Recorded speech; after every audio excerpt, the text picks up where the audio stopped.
we can begin. Welcome to the stream, ladies and gentlemen. Welcome to the stream. I am your host, Steve Nyanumba. And today we're going to be continuing with one of the projects that we started right around this time last week. But this time we're going to be doing it a little bit more consistently. Every day from now till the end of February, we're going to be doing quite a bit. So, without further ado, can we begin? Ladies and gentlemen, welcome to this live stream. I've really not been active. Yes, I understand I've not been active. And the reason why, every time I want to start doing a live stream, I get a bit nervous, and then also I get a lot of interruptions in between. But now I think I've set things aside to be able to, try as much as I can to upload a lot more, do a lot more live streams. And this is a continuation of where we stopped in this last one. I'm just going to, of course, I've touched this project a bit here and there, and I just want to show you guys the progress so far, and so that we can see how we can tackle the oncoming onslaughts that we're about to face. All right, so ladies and gentlemen, let's begin. Let's start our code. All right. So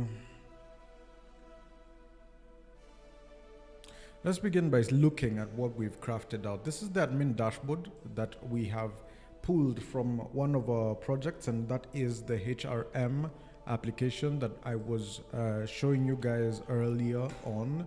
Of course, we're going to be using admin LTE. The integration was quite seamless, as a matter of fact, because I used the admin LTE integration that I did for this project, and I have put it down here. As you can see, I've not even changed the logo back to like what this application is even supposed to have. So there's still a few things that I need to change, of course. I'll remove this whole card, of course, this welcome card. I'll put some links over here. And this is supposed to actually look a lot more like an application that I did. Let me actually just deploy this application right now. So it's on GitHub. It's not available to the public, so good luck. So this is it. This is the application. We're just going to grab it and put it on the counter, and by the counter I mean on my Laravel setup. So I'm just going to come in here, right click, and then we're going to open in terminal, and I'm just going to how do I go to git clone, right? I've forgotten how to clone.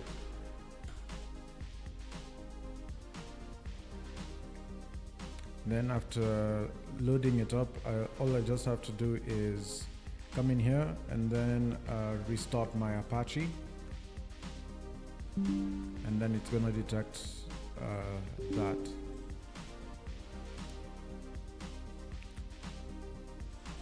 Right, let's move. Look at that, now live on your channel, Revolutionizing admin panels, Laravel 10 integration with admin LTE 2024. Episode 2. Yes, let's go. I feel good.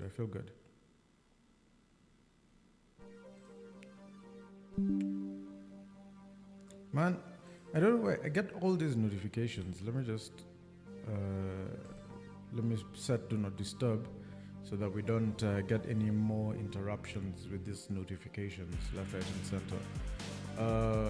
So I'm looking at this, then I can just come in here and do code Kenzie suits. So the structure is more or less like this one, except this, I don't think I used admin LTE for this one.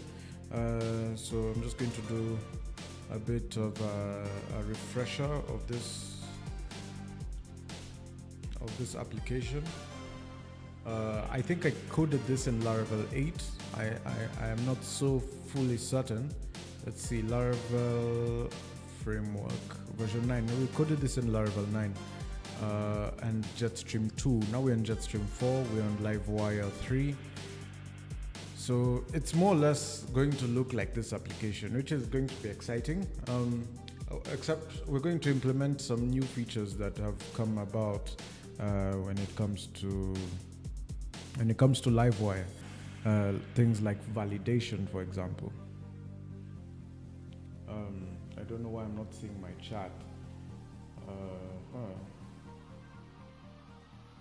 I doubt there's anyone in the chat anyway. Regardless, we still have to put it on so that just we're able to monitor.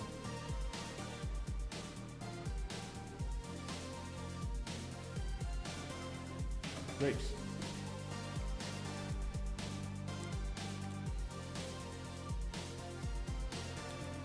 Alright, so it's doing the whole generator to load files thing. As you can see in my Livewire, we have all these different situations, I'd say. Booking requests, bookings, clients, CMS. Now in the CMS part, we have frequently answered questions, content, photos, contact section. I mean, this is all there's a lot of fun here. Invoices, payment methods, payments, quotations, rooms, room types. It really varies though. You see, the client I'm dealing with is not dealing with rooms, but is dealing with event spaces. So event spaces really have a dynamic feel, a dynamic add towards it, because you see the event types, the events themselves, and then if this place can accommodate more than 3 events, you have to set up the kinds of spaces that you're going to allow this particular what am I going to say? This place. You see, this place is going to accommodate more spaces for like multiple events. You can hold 3, 4, 5 weddings in this area. Then, well and good, you can hire the place, you can hire the premises for that kind of stuff. But in a case where you're going to hire like all the entire ground for this place, then it should allow, or it should allocate such a feature for that to happen. I'm buying time. I should be actually going into this and PHP artisan. Wait, after composer install, we have to do npm install.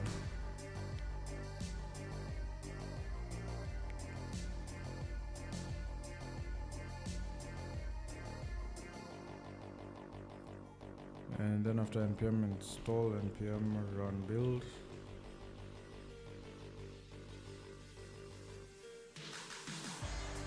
And then we have everything set up.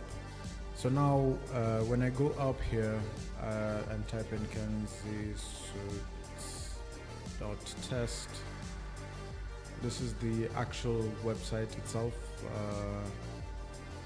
Server error. Of course, I have to do a few things here. So I have to copy the d.env.example file and paste it as a .env.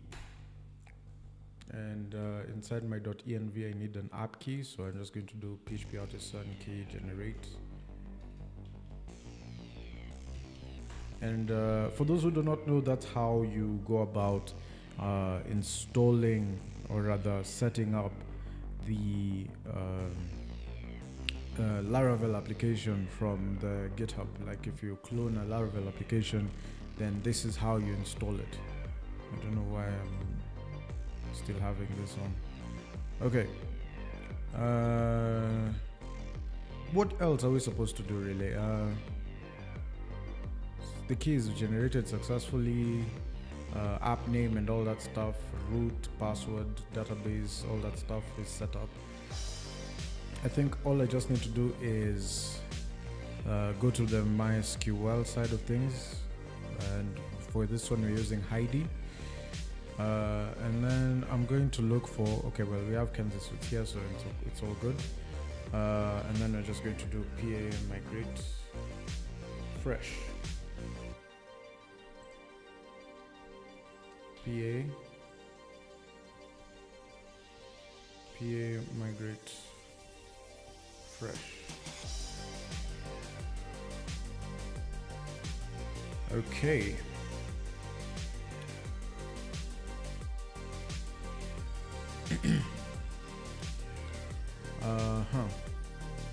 Now, once I refresh this,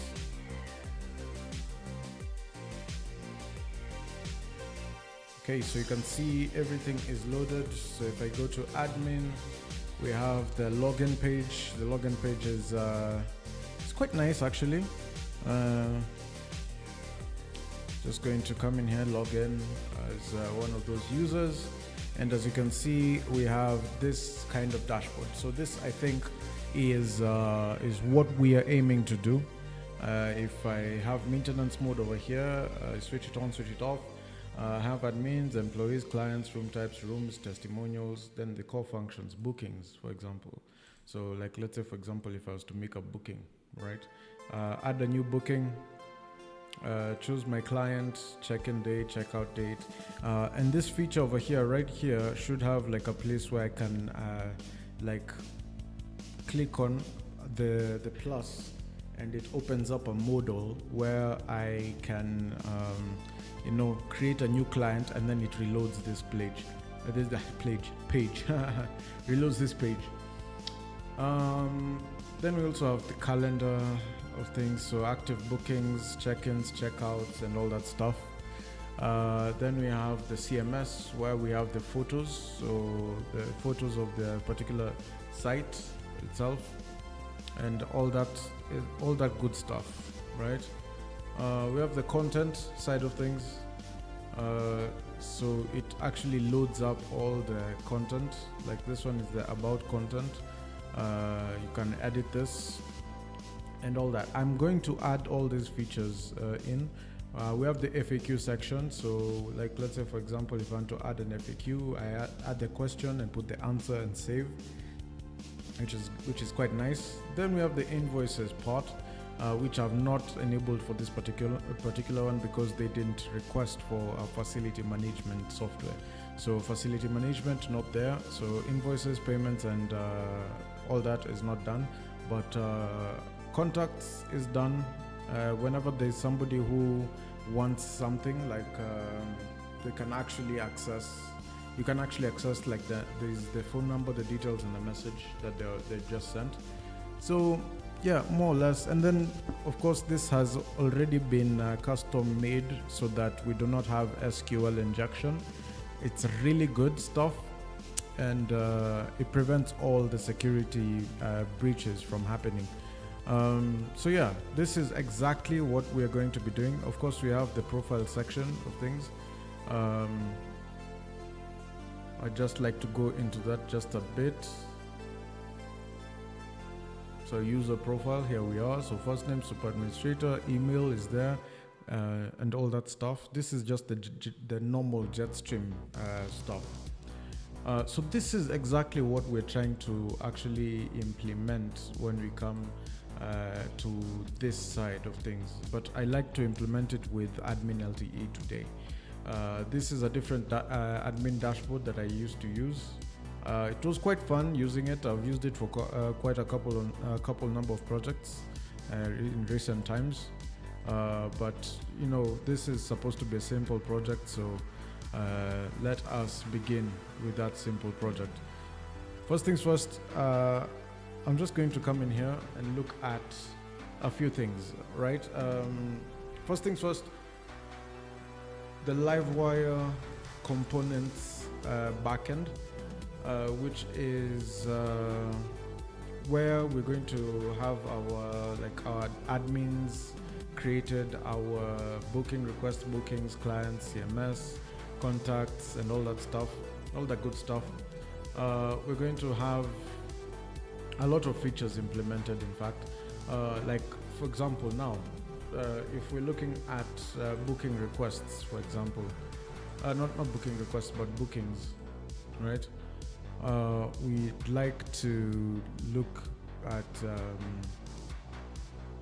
actually let's test this stuff out. Let's test it out.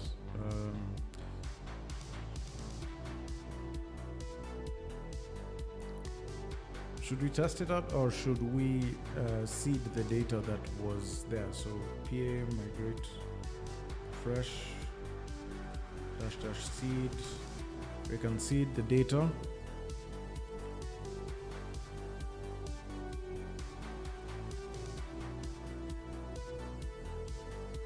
Booking seeder is going to take some quite a bit of time, like roughly about 9 seconds or 6 seconds. Let's go. Then we have the FAQ seeder and everything else that comes with it. So now for FAQs, for example, if I come in here and then I go to about Kenzie suits, there's going to be a section called FAQ. Who we are, these are the testimonials, and then what would you like to know? So these are the FAQs themselves. They have been seeded as per requirement. And then when we go to now the admin side of things, we go in, we go into info at kansas.com.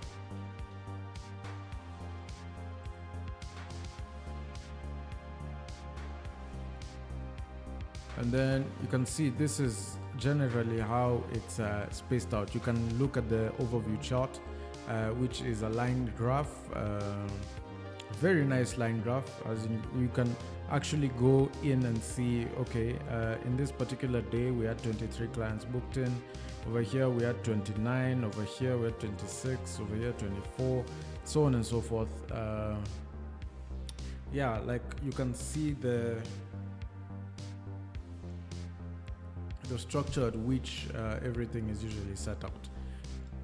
Pricing models are determined later on. I think we'll go ahead and have a meeting with how pricing models are done. And yeah. And at the end of the day, this is essentially what we are planning on doing. And then instead of rooms, we'll have sections, given that, you know, the area can have a certain number of sections set up for the, you know, the booking and all that stuff. Great.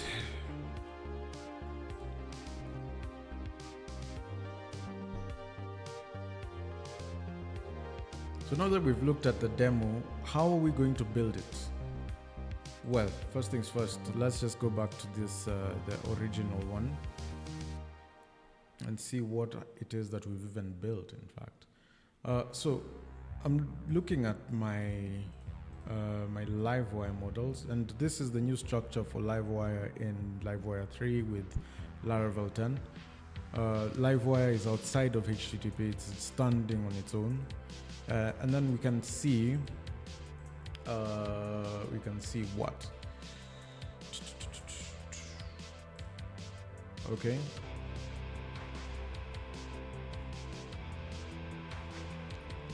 So we have blog posts, bookings, clients, comments, event types, gallery, payments, payment methods, post categories, roles, testimonials, users. We don't have admins just yet, so I think that's one thing I needed to add here. So PA make Livewire admin stroke admins stroke index. We'll do the same for create and edit.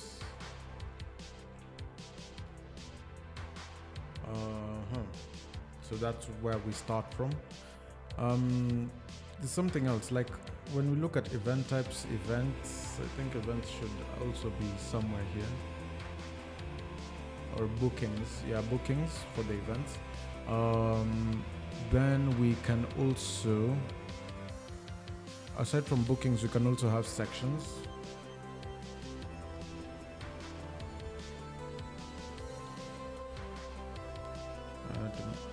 Section.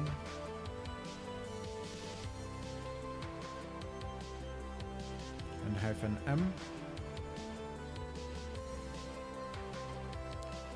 So depending on the kind of place that we're dealing with, it can have multiple sections that they can utilize for, like, let's say a particular event, and then there's going to be a many-to-many relationship between the sections and the booking, so that we can be able to say that, okay, this wedding is going to take up a certain number of sections within our within our land, within our garden. So yeah, create booking. Then sections, we have table, we're going to have string, and then we're going to have name, section name. And then what else are we going to do? We have section name, we have location. Yeah, and I think that's semi-beneficial. I think it will be also beneficial if we made the name unique, so that we don't put these sections as at multiple areas. Then we're just going to do PA make migration,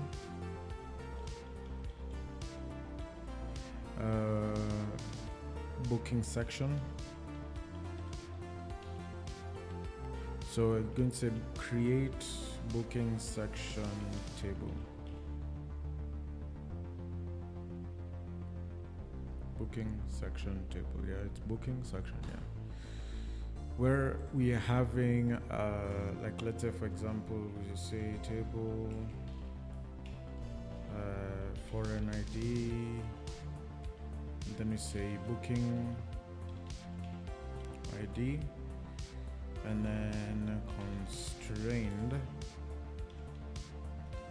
This one we're going to do foreign ID, section ID, constraint. Don't have to specify what it's constrained to. And I think that's it. I think for this particular section, that's just that. Let's see, post tag. This one we should have gotten rid of this. We have tags, we have post categories, that's fine, post tag table, we have payments table, event types table,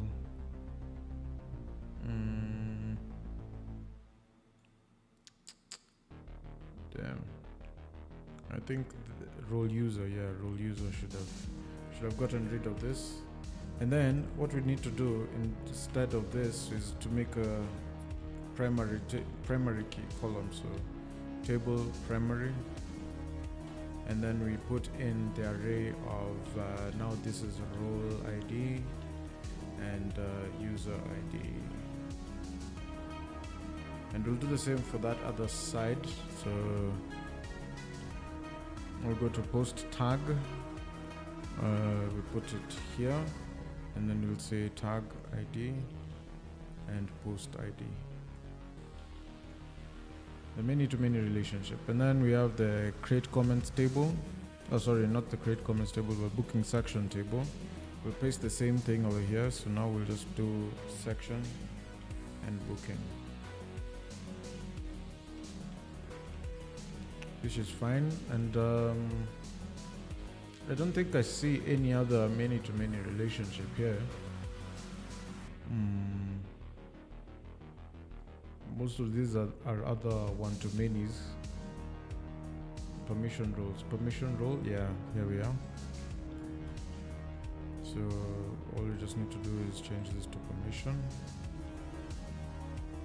And then, very good, very excellent.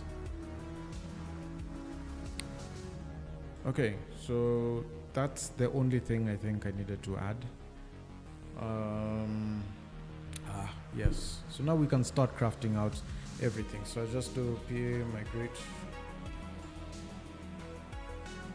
to run the new migrations. Actually, what I'll do PA migrate fresh to just give me a fresh run at this. And then we can now start crafting out our let's actually look at this, yeah.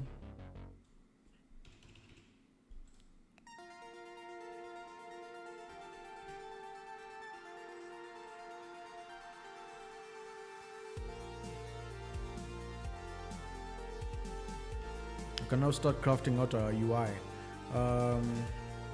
And for this UI, I'm looking at various things. Let me just close all this first. Let's see. First of all, inside the layouts app, there's something that I added that I think I don't want to see anymore. This sidebar collapse function. So I'm just going to remove that, and it's going to refresh without it. Yeah, there we go.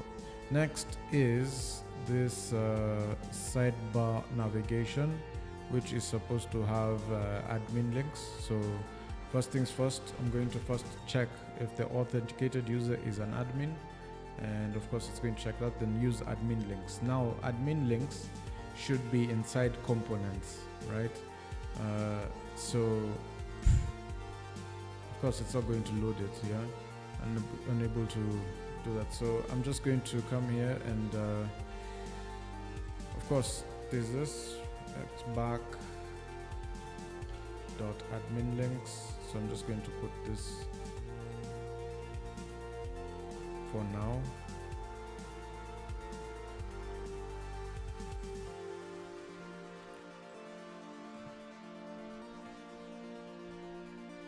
And then we're going to come in here and say pay make components. And then we have it in back admin links. So we'll have it here. You can see admin links is here, right? And then we're going to have back employee links, but no, we're not going to have employee links. We're going to have client links, because we're going to have a client's dashboard as well. So client links.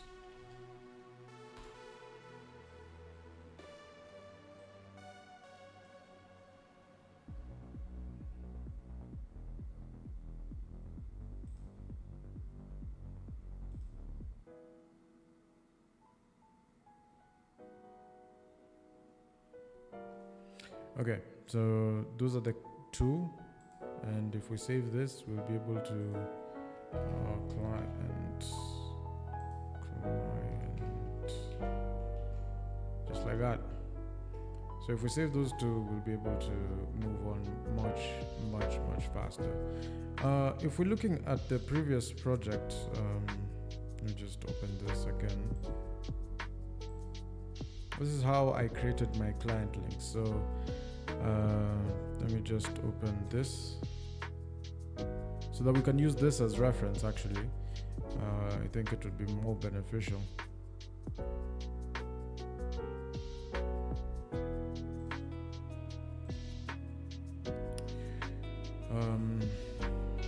Okay, so I think I have to lower the font size just a bit. Okay, so go to resources, views, components, and then we have the admin links. Now these are the admin links generally, right? So I'm just going to copy these and paste them here so that we can actually see what it is that we're dealing with. So I'm just going to go to admin links, paste them here, and maximize this so that we can be able to, understand what it is that we're hacking over here. First things first, I think I need to create these components over here. So there's PA make model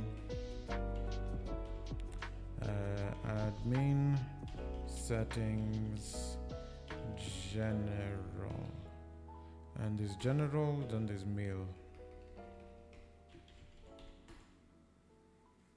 Now, these are quite important in a case where all notifications that are passing through the app need to be sent to the application email, or rather the business email. Then we have many other things really. This is for a HR app, so I'm not going to give an executive order that this is how we're going to code this, but we're just going to take templates out. So just going to delete a few things just to clean this up. So that we can have a look. And of course, we don't have anything just yet.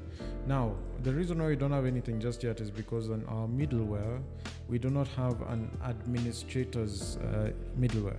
So I'm just going to come in here and create it, PA make middleware. Administrator. Great. And now all we just need to do to continue is I'm going to come in here and say if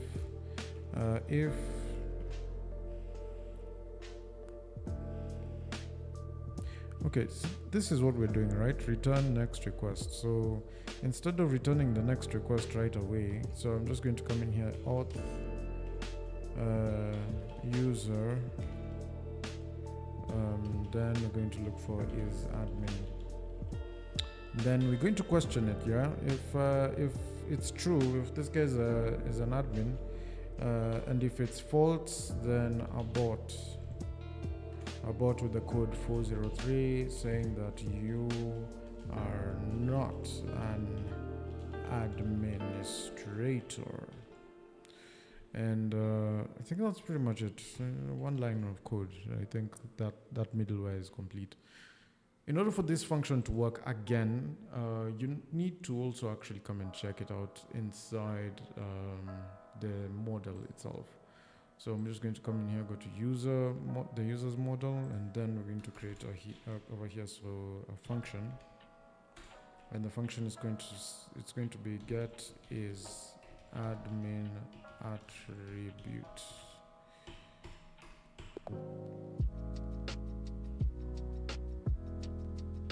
Right. So of course this user has many roles, right? So I'm just going to come in here and do a many-to-many relationship.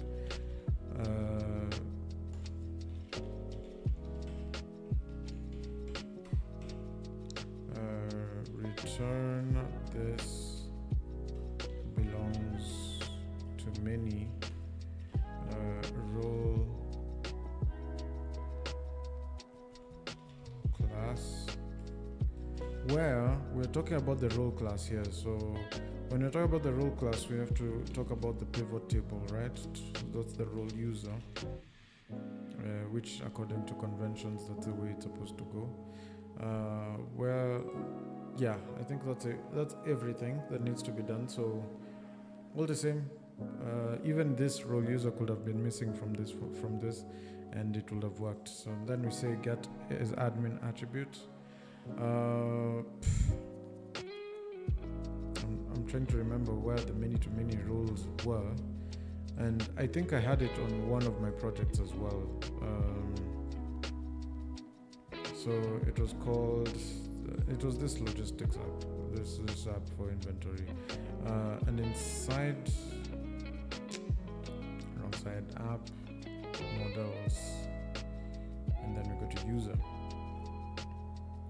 So this is the roles, belongs to many, role class, role user. Then public function has role. This is the one that will take this, and then we also have has permission too. So I'm going to take these two, which, in essence give a lot of that. So before we go on to the is admin attribute, has role is going to be the main concern over here. The roles have titles, not names, so that's fine. I'm also going to come in here and look at the middleware that we are dealing with. So there's the administrator's middleware, and you can see if auth user is admin, return next request, else abort 4.3 saying that you're not an administrator. So this is okay. For the is admin attributes, I'm just going to go back to the model.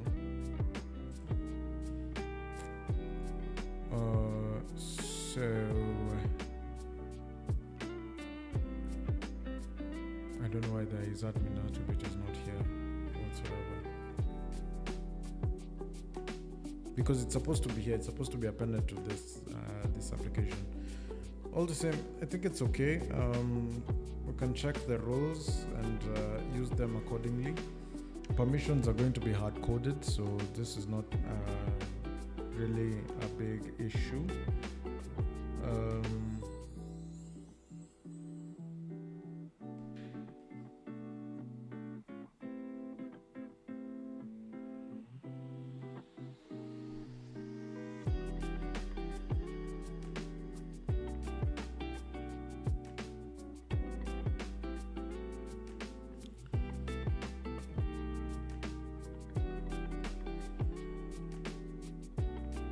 But the first role is always admin. So what I'm going to do is to make this actually come out like this. So I'm just going to do a function get is admin attribute.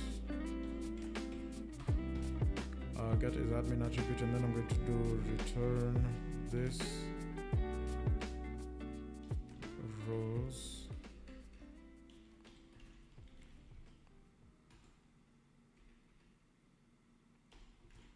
contains. Then I'm going to come in here and say ID being 1.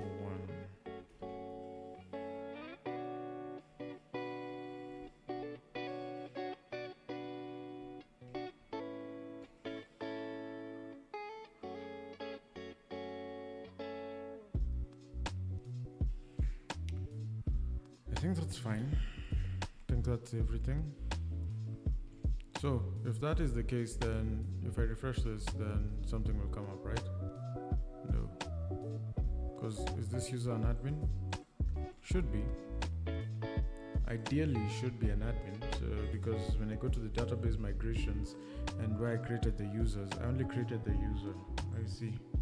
So instead of just only creating the user, I think we need to create a role with all the permissions, right?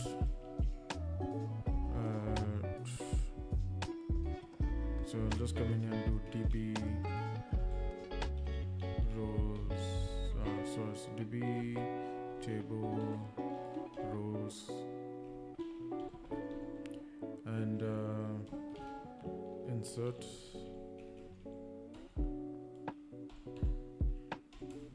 where the ID should be 1 and the title should be administrator. And I think that's okay, that's fine. So that logic is fine. Then whenever it is that we're creating these users, so like let's say for example this is the first user. Actually let me just go back here, create this is the first user. And if this is the first user, I have to just ID 1. That's our default user. And the roles, this is the first role. So in essence, what I'm going to do is I'm just going to go to DB. I'm going to go to the role users table, and then I'm going to come in here and do DB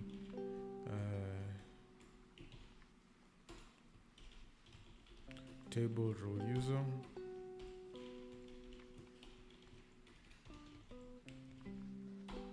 Insert, and then we come in here and do user ID to be 1 and the role ID to be 1, and that's how we go about that. So this is fine. Just do PAMFS.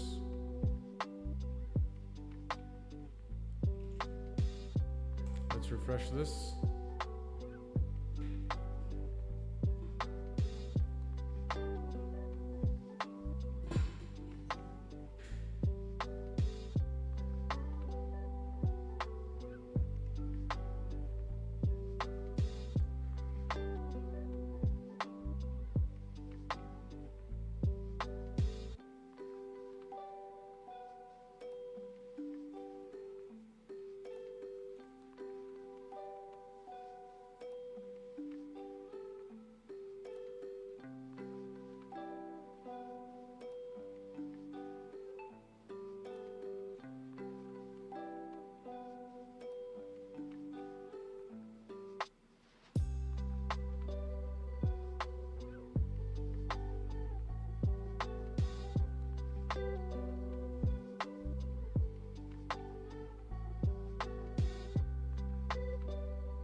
got a lot of work.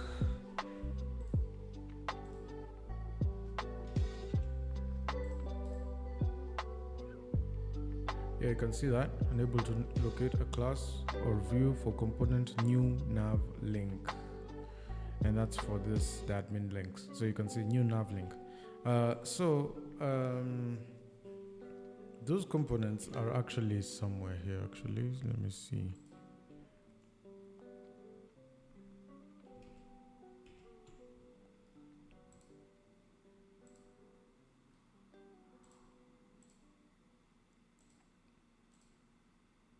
I opened everything. So everything over here, new nav link should be controlled there. So what I'm going to do, I didn't do this. I didn't save this, so it's gonna bring a bit of a problem when it comes to, anyway.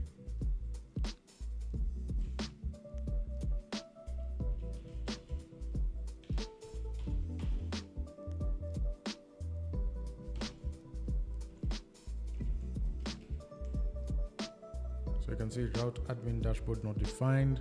So this is what we will do. Go to routes, go to web, and now we can start crafting out our stuff. So first things first, the prefix over here is admin, and the name over here for this particular route for the dashboard is dashboard, but it should be admin.dashboard, and that should end that, right? Now we need also one that goes to the settings. And this one should not just return the view of dashboard. What I want to do is I'll just come in here and say PA make livewire and then admin stroke dashboard. We're going to create a new dashboard, and then after that we're going to come in here and eliminate the function altogether. Once we eliminate the function altogether, we start bringing in our namespace, the namespace for the admin route. So you say use app. This one is livewire now, so livewire admin, just like that. And then we come in here and take admin and bring in the dashboard class, like that. So once that is done, I think everything now starts sinking in. This is much easier now. So I come in here, take those two. So I'll come in here and do like, let's say for example I'll get I'll come in here and do route prefix settings group. Then I come in here and do a function, and then I come in here and say route get, and we start with settings. No, we start with mail, and then we come in here and say admin mail or settings mail class, and then we have to have a route name for this one, so I'll just come and do name, and then we say, so this settings class is not supposed to actually be here. It should be settings like this. So PA make model, also PA make livewire,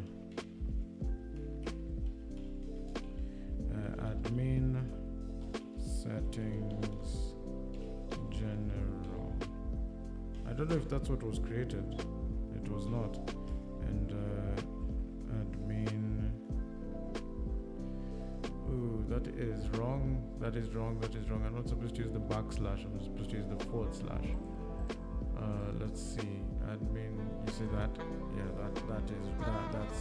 that's preposterous. And then we have to go also to the area that it was created in the livewire side of things. Delete that. So then admin settings is general. I don't know if that one was created. It wasn't. So we have to create another one. So mail. Great. And now all those items are going to actually start copying from the previous project. But first things first, we have to get rid of this class name. We're just going to have to do admin settings mail. Then we're going to do general as well.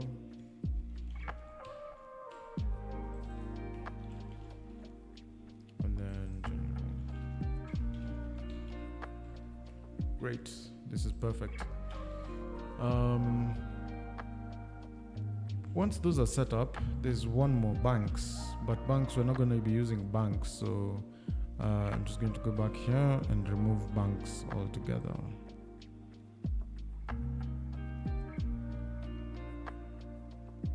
Like that. And we have liftoff. I'd say this is liftoff. We're almost there, guys.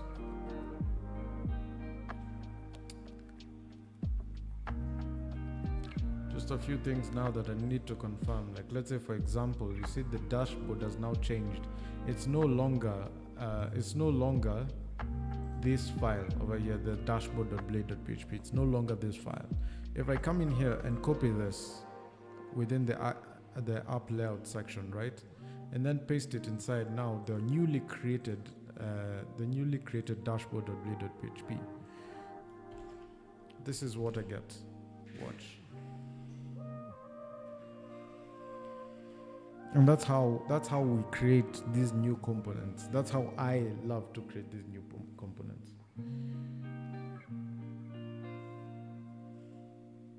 Now check in the comment section. Scarlett, Ronak Scarlett. Hello, Chas. Can I give you a brief? Can you give a brief of project? Yes, I actually started with that in the beginning of the stream. So essentially, this is supposed to be, a garden's website, right? But with a back panel, an admin panel that enables for bookings to be collected. So a booking engine is going to be at the back, and we're also going to have blogs, right? So we have this part for the page, this part for the blogs. I'm going to add blogs into this page, into this site. I think there's an allowance for like things like what? Let me see. I don't think I can find any of those items right now, but this is the only page I've crafted out so far to be enabled for this place. It's a gardens website with a admin panel that allows a booking engine to be at the back, and also a blogging engine to be at the back. So yeah, essentially this is just the groundbreaking. I've used the admin panel I used for one of my previous applications. So this is the HR application that I most recently completed and actually started deploying on various domains and all. And I'm using the UI I used here on this side of things. So that's essentially how I've gone about it. And it wasn't really hard in terms of crafting it, because I already did the code initially, and yeah, it's a whole story. So instead of actually just giving the links to this, I'd want to actually instead do a full-on course teaching about this particular the HRM that I created. So yeah, it's fully decided that I'm going to do the course on YouTube. Then maybe later on, if I want to get into the more advanced details, I'll upload the more advanced details on sites like Udemy and all that stuff. But this is essentially the beginning. It even has things like, extraction of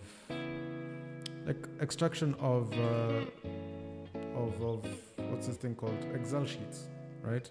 I'm downloading users data, for example, right? And it's going to download for me, and then I am going to open it. Of course it's saying insecure, but then it's because of course it's from a place without the SSL certificate. So you can see everything is here.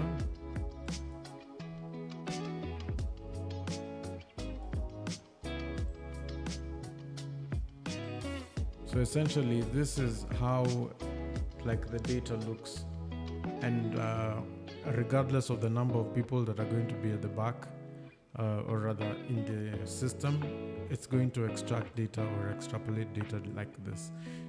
So yeah, things like, for example, the payroll, right? Let's actually do that. Let's actually do the payroll, right? The payroll, if I want to extract, let's say the Excel breakdown, for example, for this one, I'm going to extract the Excel payroll. Then for perusal purposes, we're going to just look at it now. So casuals, full-timers, interns, externals. So you can see it really describes, okay, like let's say for example now we're Kenyans, right? So we're always going to have certain levels of statutory deductions, and that's essentially how I've crafted out this application. So like let's say for example it starts giving the ID number, the full name, the department, the designation. That's like informatory.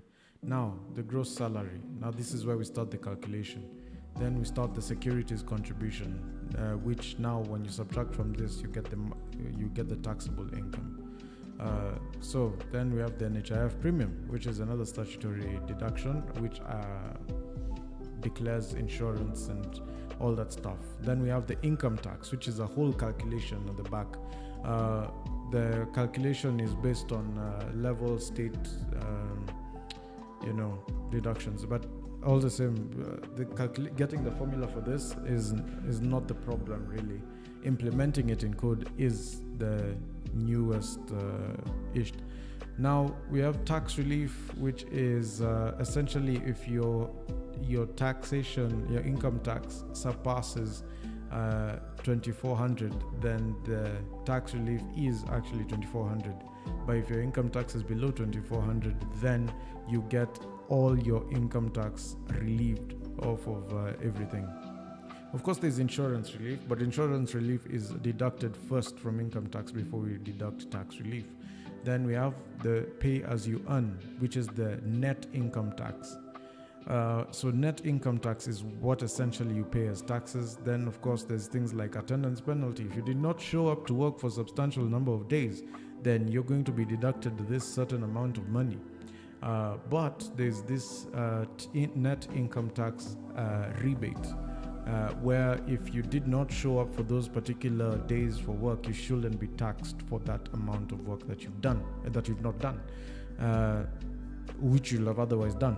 Now, there's housing levy, which is a recent introduction within the month of July within this country.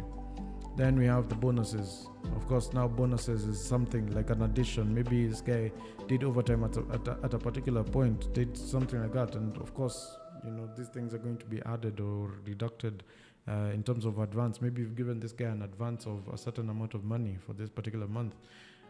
Then we have fines, then we have the loan payments, we have staff welfare, and then we have total additions. So total additions are bonuses plus rebates plus, I think that's it, bonuses plus rebates, and that's it. And then deductions are the statutory deductions, which is the tax relief. Tax relief is also added to the payee and the bonuses. Insurance relief. Look at me, I'm going straight into this app like crazy. Essentially, this whole breakdown is fully automatically generated by just clicking this one button. So that's all I'm just going to say, really. This is a nice application, very nice. It's helped quite a bit when generating payrolls, especially when it comes to things to do with attendances. And like, I'll give an example. This is how attendance looks in January 2024. If I want to go to 2023 December, 2023 December looks like this. If I want to go to maybe say February, I can go to February and no one was employed in February. Then I can go all the way till 2024 March. This guy is employed in this guy will still be employed in March, but you see, as you can see, the days have not passed, so that's it. So this project, it took me well over 6 months to create, and I feel I've succeeded. There's still some few tweaks here and there, and I'm still working on a subscriptions manager for this particular application, which is another project that I'll be working on very soon after I finished this particular project. So yeah, I've grabbed the UI from here, used it over here. I've not even changed the logo yet, as you can see. So yeah, that's pretty much everything. So when I go to the settings, we have general and we have mail settings. I'm going to grab also the mail settings and the general settings for everything that we did in the previous one. So this is how I go about it. So I'm just going to come in here and go to of course app, HTTP Livewire, admin, and then we go to settings. So we start with settings, then we go to mail. So I'm going to copy everything over here, because everything here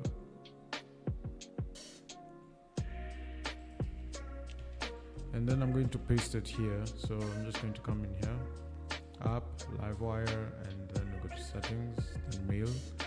So right, and then there's classes that are here, like file, for example, should be from Illuminate HTTP. Let's actually see. No, Illuminate supports SORDS, not HTTP. Illuminate support SORDS file. That's where it should come from. Everything else is sorted. It seems like it fits to a T. And immediately now we go to the UI itself, of which I can just as well copy all of this and paste it here. Save that, and then let's see how this functions, right? So you can see the mail username has not been set, and the reason why it's not been, and the reason why I know it's not been set is because if I go back to my .env, then we go to mail username, you can see it's null, right? So if I was to set a mail username, let's actually do this. Let's actually go to mailtrap.io,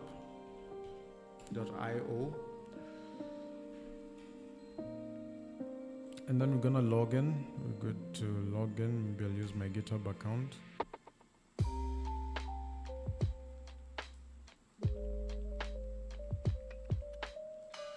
Yeah, I'll use my GitHub account. This is one that I used. This is an inbox that I used quite a long time ago. So yeah, we're going to open it, and then we're going to start putting in our credentials. So what are our credentials?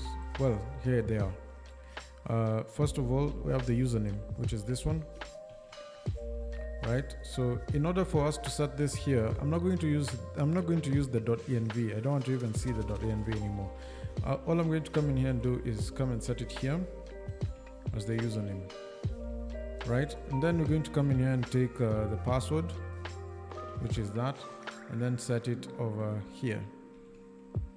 Then the mail driver, then the mail host. So we can see the mail host is this one.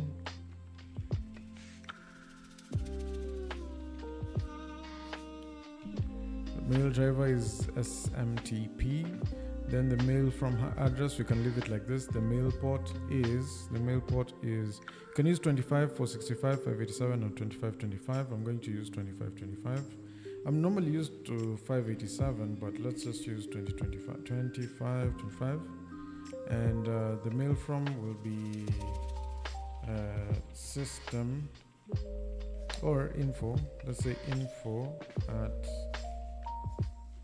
the client's name.com, right?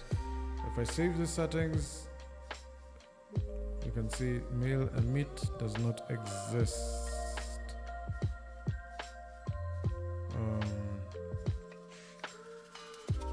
But you can see it's actually set up everything. So all I just need to do is check if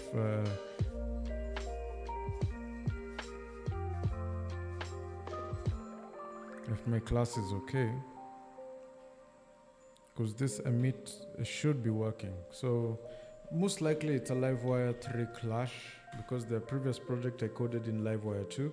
So I'm just going to go back to the documentation, look for the components. Actually, I'm going to look for events. Yeah, events. And then you can see this dispatch post created.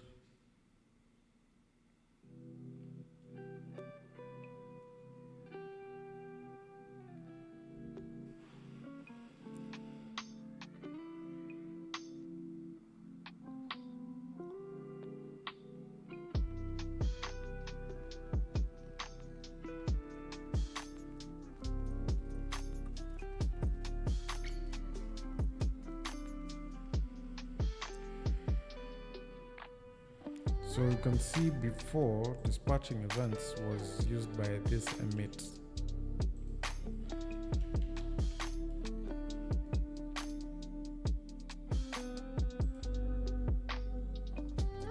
In Livewire 2, Livewire had two different PHP methods for triggering events.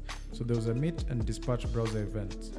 Livewire 3 has unified these two methods into a single method called dispatch. So we're going to be using dispatch. Like that. I think that should be that. So let's see. If we hit save settings,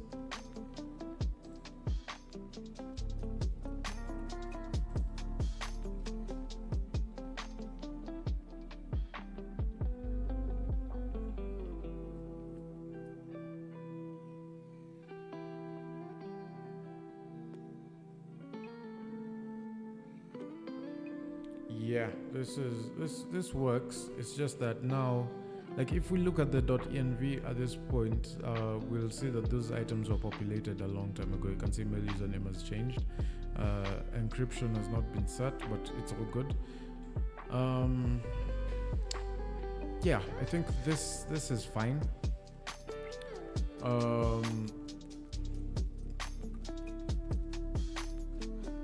What am I going to do? So I think I'll just go now to the UI side of things and look at the layouts, because I think the layouts are what dictates whether or not this Livewire functions will work. And you can see Livewire on done. I think on was there. So you can see this emit, remove that and replace emit 2. You can remove that and redirect that. Then over here,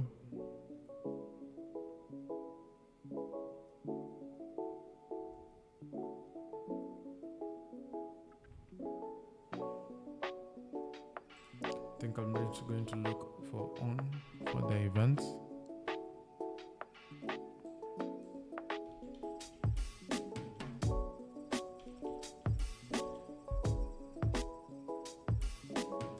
So using JavaScript to react to react with events, or to listen for events, you can see document add event listener, Livewire init, Livewire on post created event.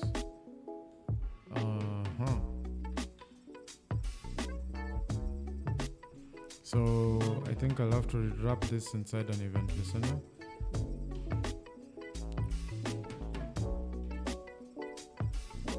So I'll just put here document add event listener.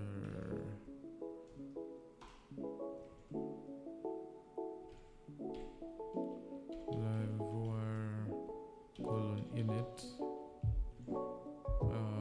Then of course now we're going to start with the ES6 function and we paste that stuff there. Of course it's going to format itself. Yeah, that should be that.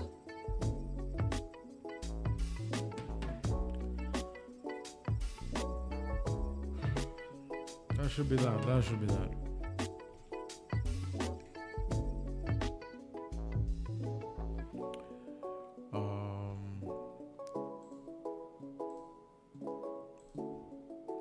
So in hindsight, I think if I decided to change the password in one way or another,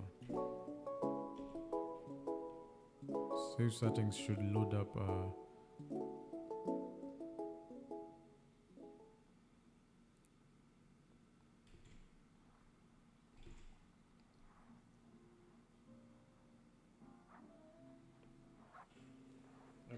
I don't want it to refresh. No, that's the thing. I don't want it to refresh, but it's refreshing.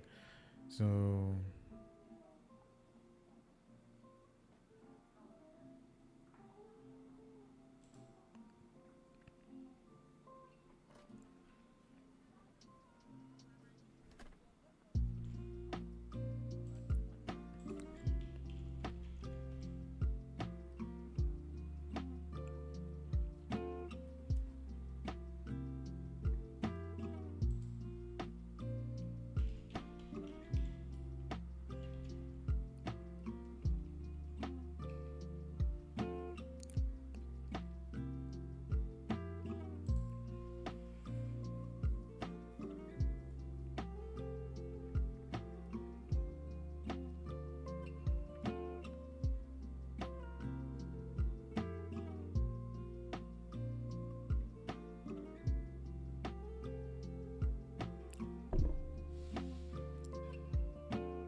okay.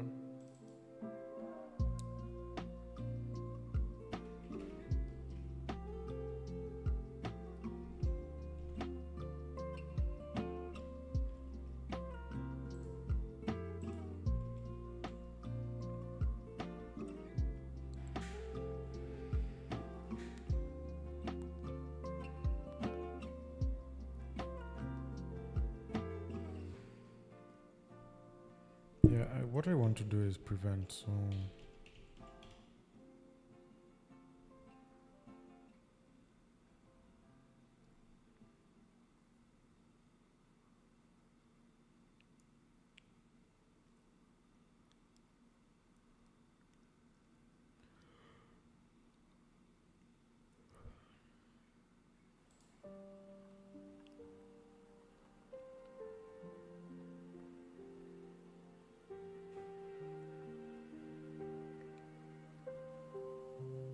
this was quite interesting actually.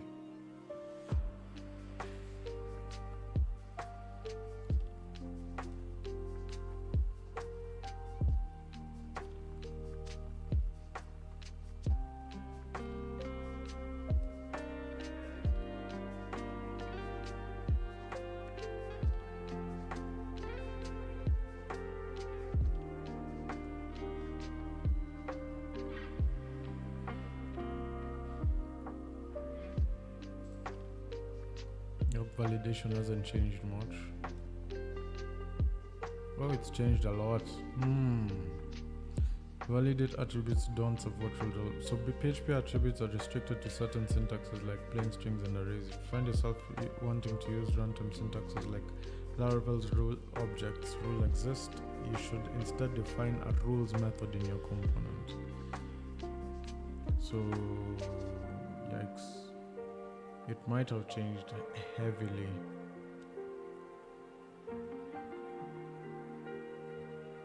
Jeez. Might have changed heavily.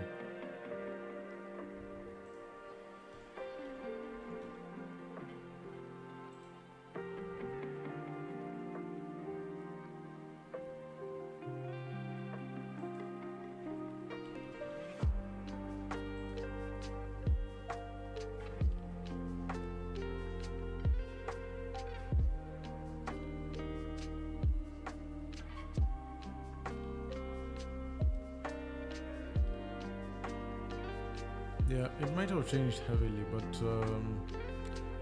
I don't know.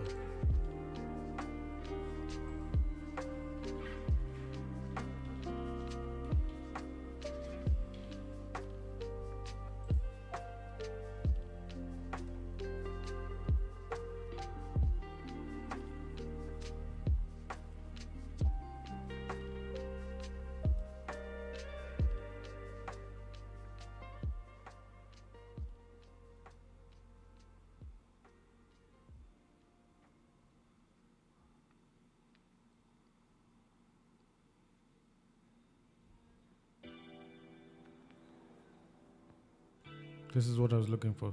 It's different than other Livewire event handlers in that it internally calls the event prevent default without the need for the prevent modifier. Okay, so this needs to go. Great. So if I hit save, still reloading.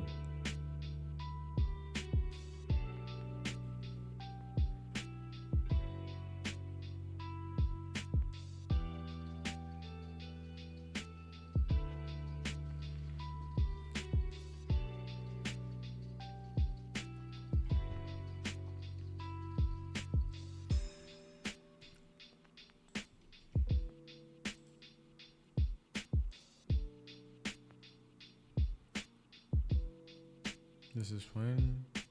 I think everything here so far is okay. There's dispatch done.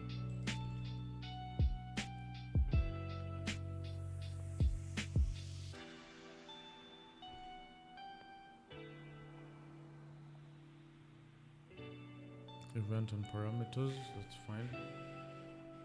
So what's making it reload? The fact that the form is the one that is active. Maybe I get rid of the form element and the type submit. And then I do wire click.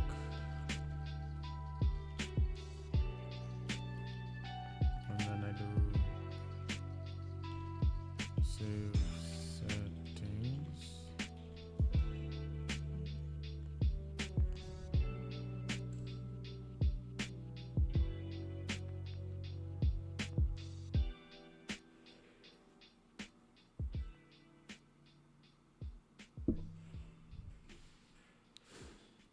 Okay, so essentially this dispatch method might probably be causing a lot of strain.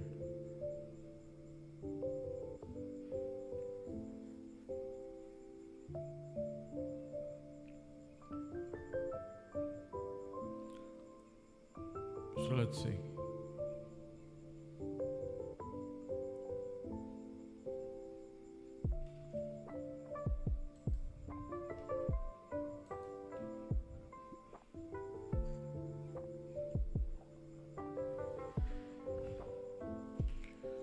Okay, so what happens? Dispatch.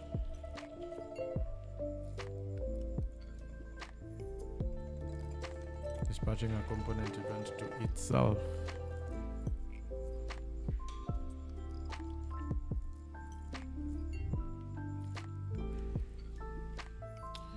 Okay, so All I just need to do is add the self-directive then.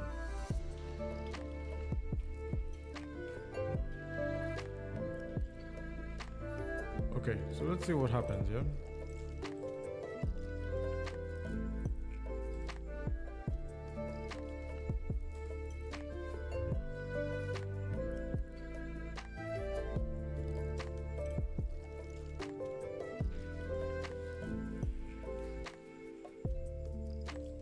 And I don't want to reload.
This must have been 1 year, 5 months ago, yes. And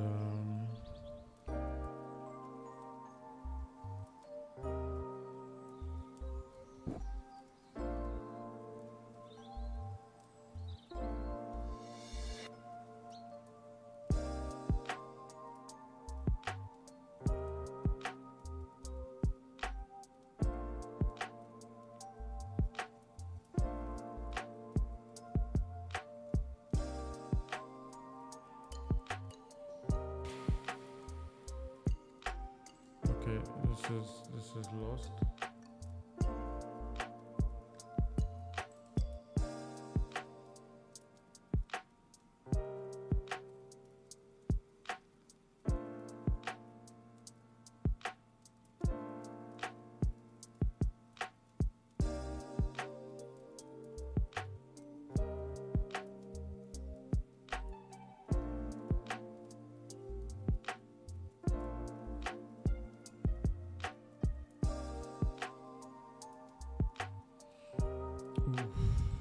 Yeah, guys are not experiencing what I'm experiencing. So what do I do? Do I dispatch? Do I dispatch? Do I assert dispatched?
Should I go back to Livewire too? This is kidogo frustrating. This is very, very frustrating.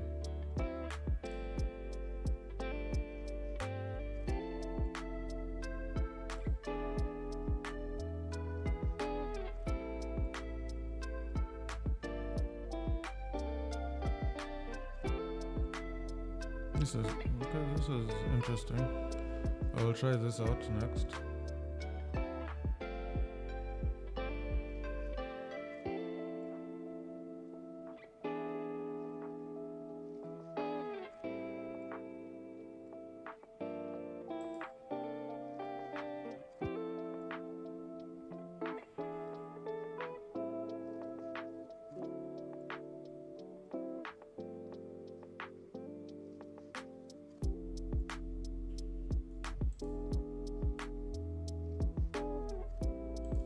What is this button having?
I might not need this anymore.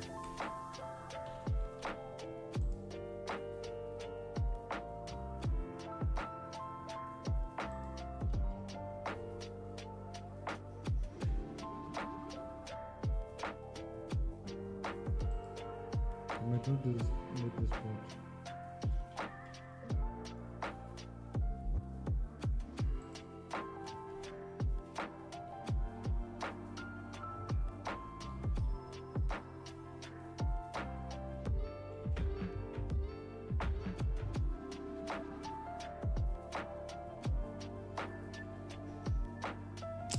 My goodness.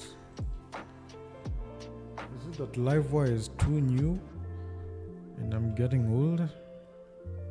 Or is it that I'm being stubborn? I don't want to use the new.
Oh, in Livewire 3, binding directly to eloquent models has been disabled in favor of using individual properties or extracting from objects. However, because this behavior is so heavily relied upon in Livewire applications, version 3 maintains support for this behavior. We have a configuration item in this, so I need to change legacy model binding to true.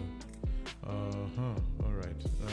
So that means we go to config Livewire. Legacy model binding.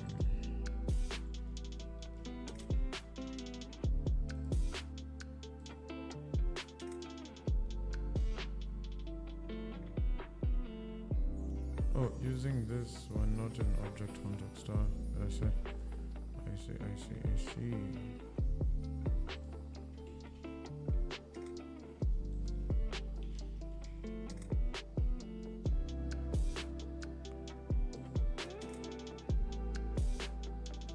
Still nothing.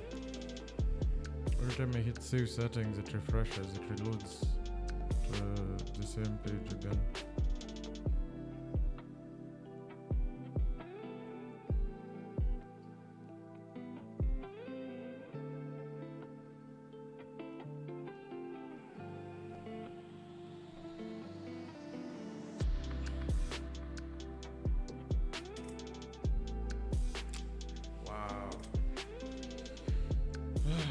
It's insane. It's insane. Like, this app is on Livewire 2. This is using Livewire 3. Unless we downgrade. Downgrading is another option. But I don't think I want to downgrade. I have to learn Livewire 3. I have to learn it. I have to learn it full force.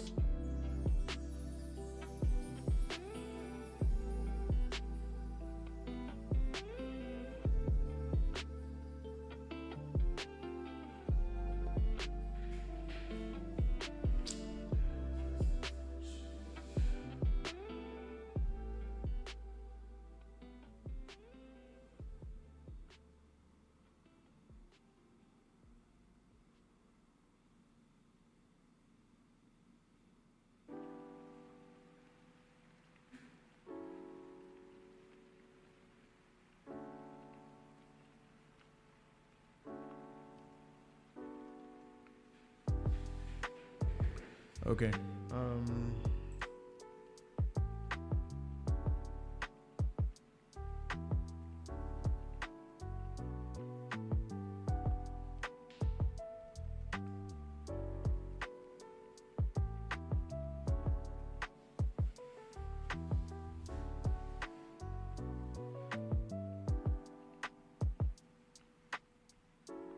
Why did they change a lot with Livewire 3?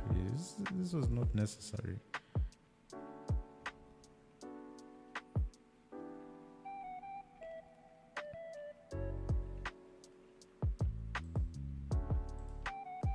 Okay, let's try something else, huh?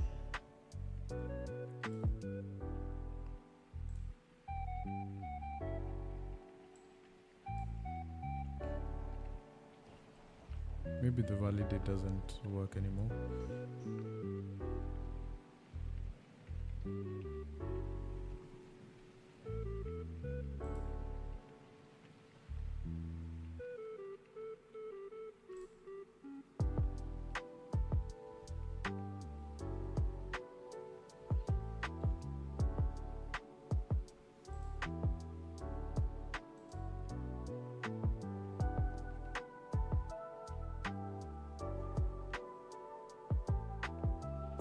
This is quite amusing because this is what I expect to happen.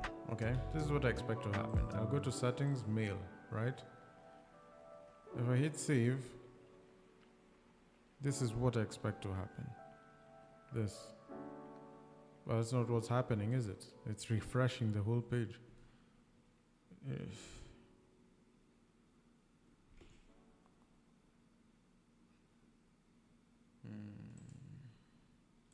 So maybe this wasn't the problem. This is...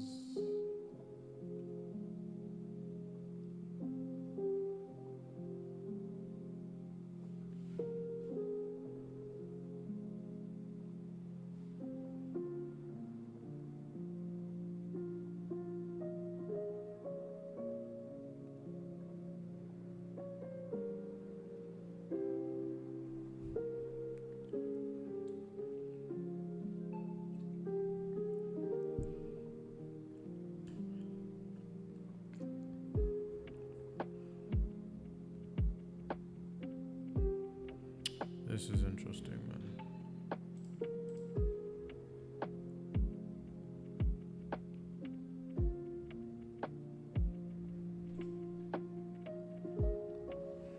It's causing a certain level of self-destruction here, man.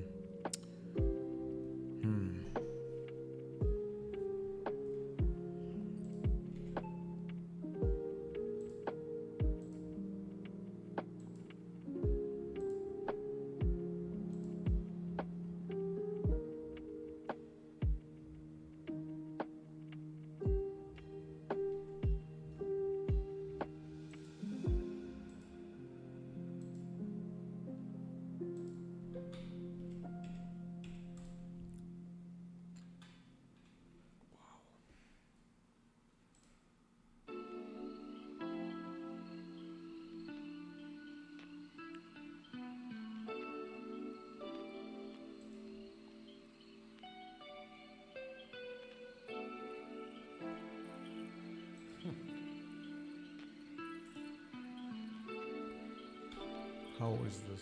How is this not working?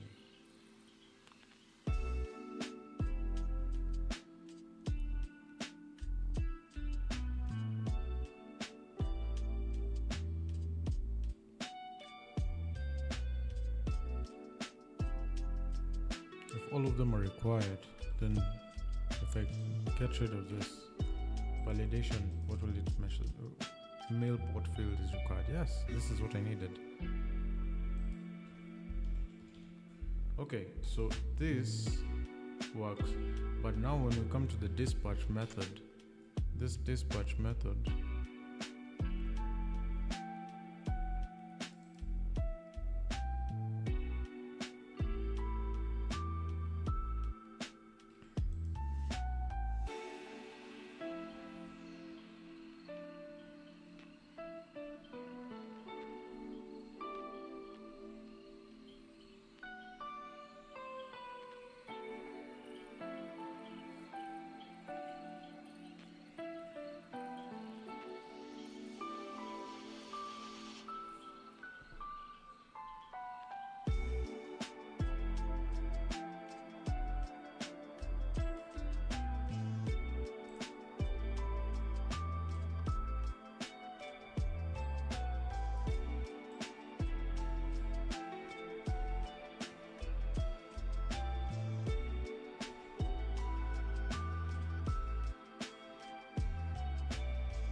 unless this is wrong and it needs to be like this.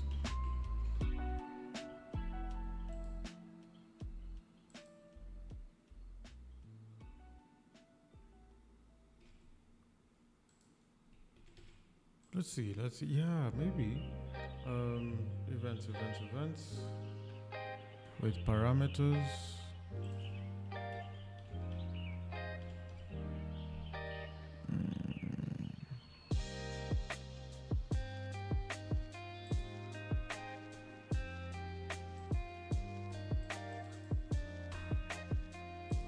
Let's see.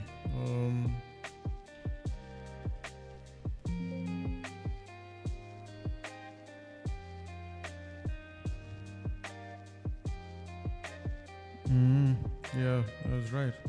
So this is to come in like this, and then of course there's a way.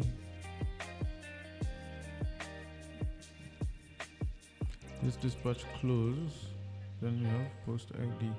So something like that, yeah? Could it be that this is the way it should be? Okay, let's try that out, huh? So refresh this. Will that work? Yep, it has. Alright, so that's it, yeah. That's it. That's just that. But now it's refreshing. I don't need it to refresh.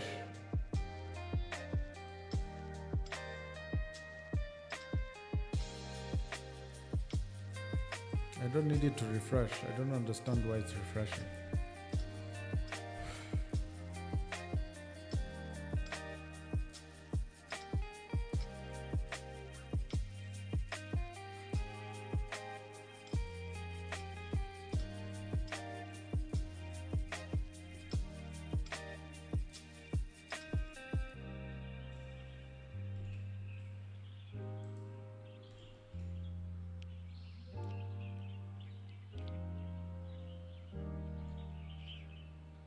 Okay.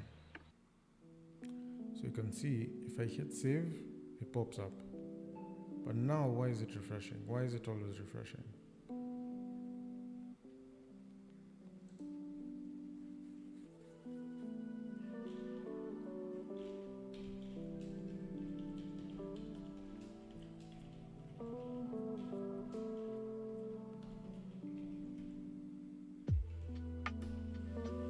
This is what I want.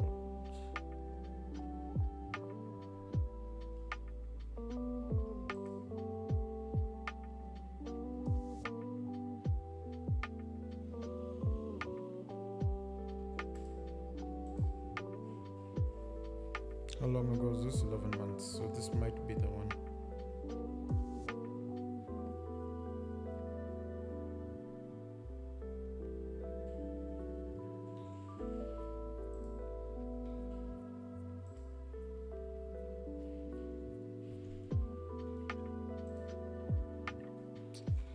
Man, PHP is changing while I'm looking at it.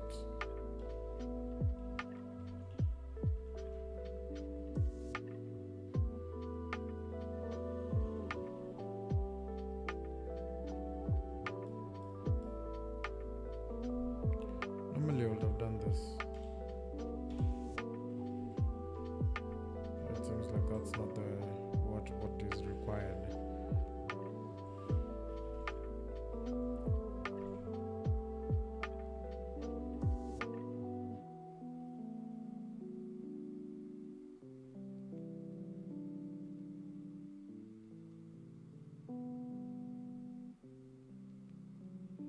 Damn.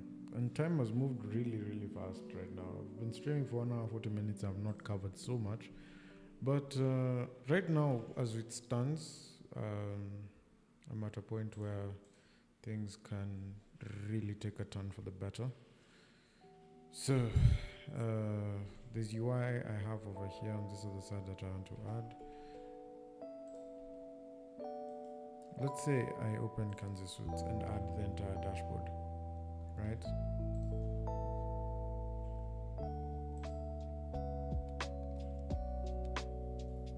This will be fun.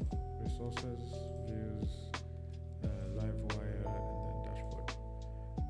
Everything that's here.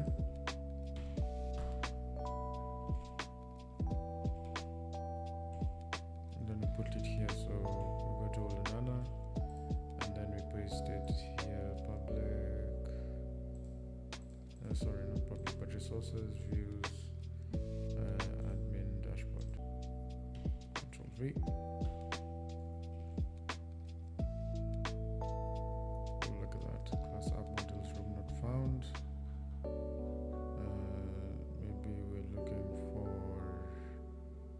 Instead of room, we're looking for section.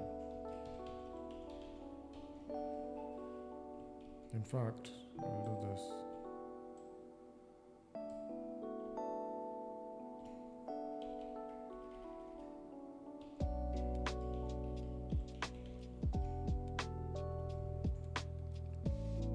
And define variable days for each days as day. This one now I'll come into the dashboard of this one, right? So I'll come into app, HTTP, livewire, and dashboard. Yes, this is exactly what I want. Protected listeners, the mount function, everything that is there. Okay, then we come and put it in the dashboard of this one. Man, I've coded so many applications. Hey, I have an answer for everything. Like, look at that, dashboard controller. We need to create that controller actually. PA make controller dashboard controller. And then we come here, we go to controllers, we have the dashboard controller over here, these ones, maintenance mode, false and true. I'm going to copy those, go back here, go to HTTP controllers, dashboard controller, paste it there,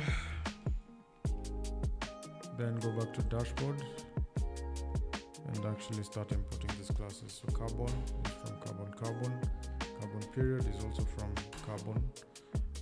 Then dashboard controller is one of my controllers. I'm going to bring that in, and I save that and I finish. So let's see what happens. Jeez, I'm happy with that, honestly. I'm happy with this.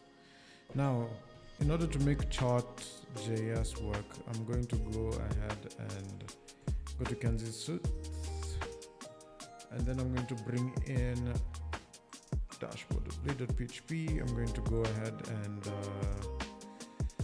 look for what this is. So this is from chart.js.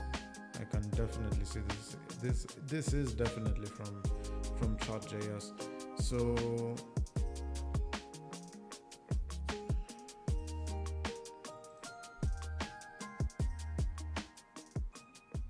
yeah, this is from chart.js. So I need chart.js.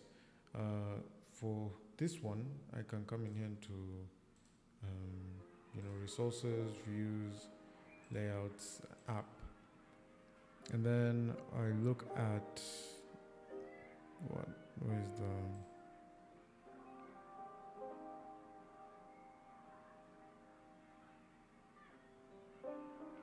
this one is for different items. So is that script,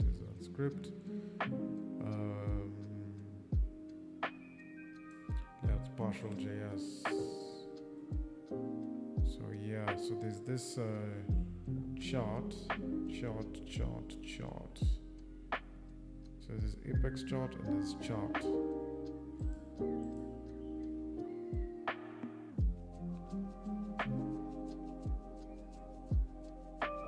Could be that it's Apex chart. Let's actually see what it's trying to load. Uncaught, expected.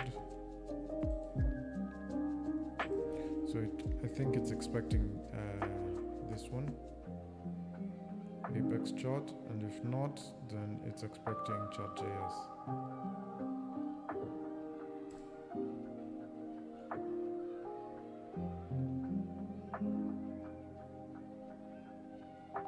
Because if I go to the dashboard,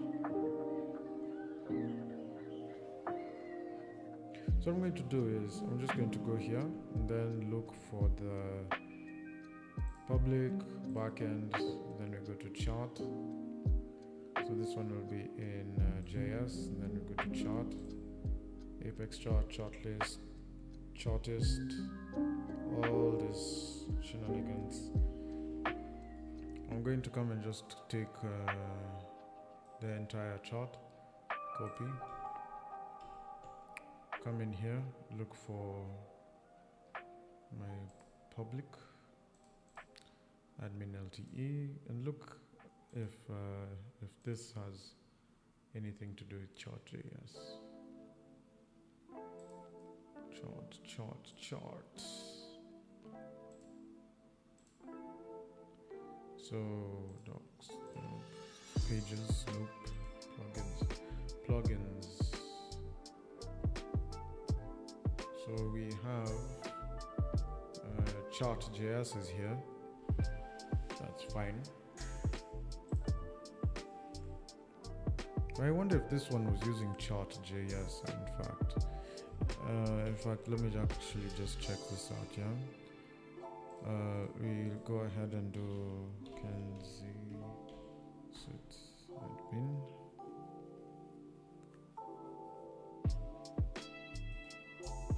Then inspect. So then I'm going to come in here and take this one. So you can see SVG with an ID of that.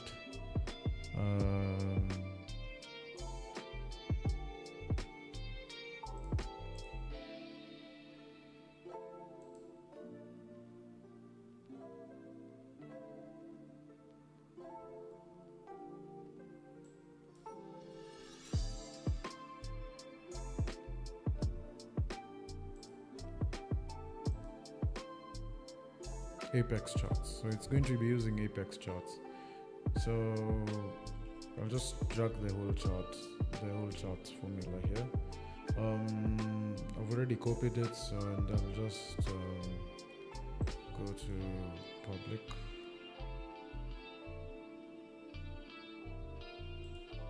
And paste it there.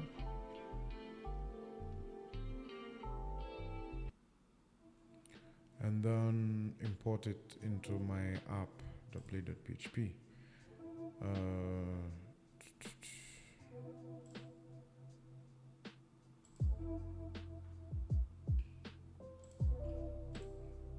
So I'll come in here, Alt Shift, and then we'll come in here and just do chart. So we'll start with chart. So chart, apex chart, stock prices. So this is the one I'll come and carry. So I'll come and take chart first, and then apex chart, then apex chart JS. I'll put it here, save it, then let's see if that works. Not yet. So it might need the secondary one, which is the stock prices one, right?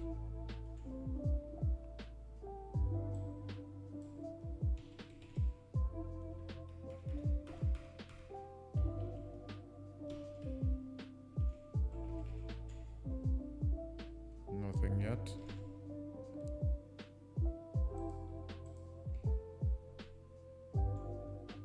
All the same, I think it's already caught up to that.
Nothing on the apex charts.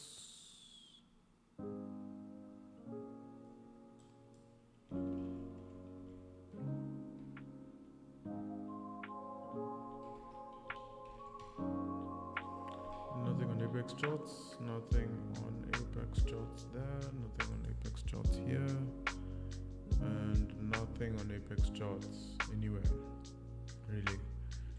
Although this knowing this has worked is gives me some calm satisfaction. In essence, whenever I use, like now let's say for example I go to the dashboard and I'm talking about maintenance mode. In my ENV I should have maintenance mode, right? And maintenance mode should enable me to do things like switch off the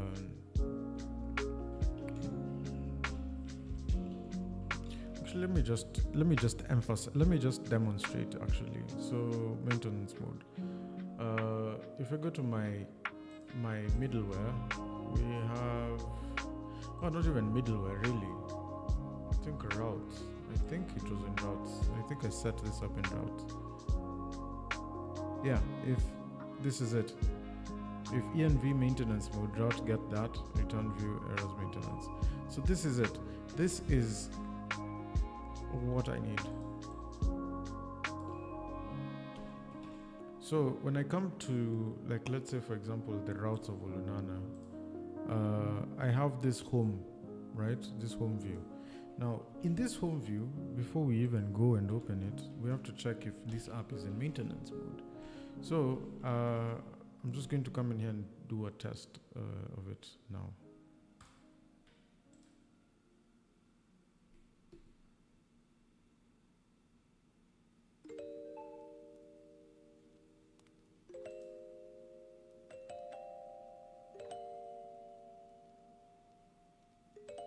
So it's off, right?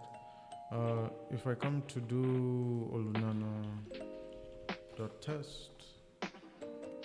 say errors maintenance not found. So PA vendor publish, and then we look for the errors pages. So Laravel errors, which is 22, and those are published and they are put here.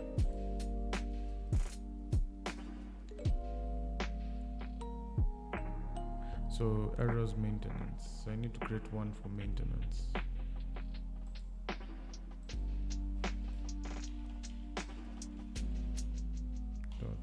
.play.php, and then just like the for 3.1, and then I put here in the maintenance. What did I do within this one? So let me just refresh this. Code should be 403. I don't think it should be forbidden, but the message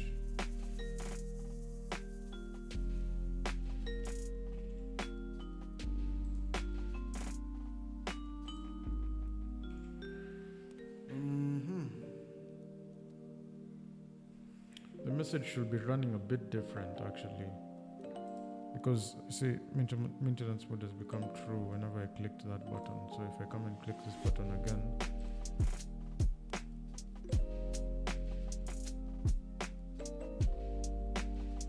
I don't like it to refresh. Now that's the problem. Why is it refreshing all the time?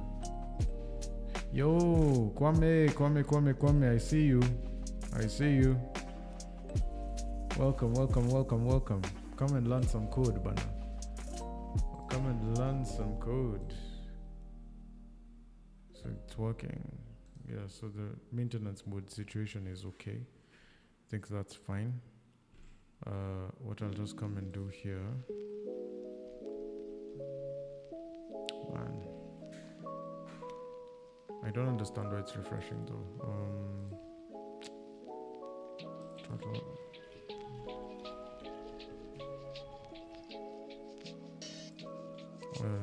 Don't I just do the exception?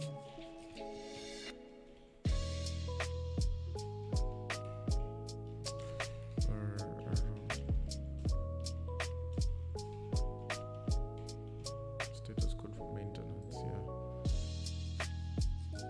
503.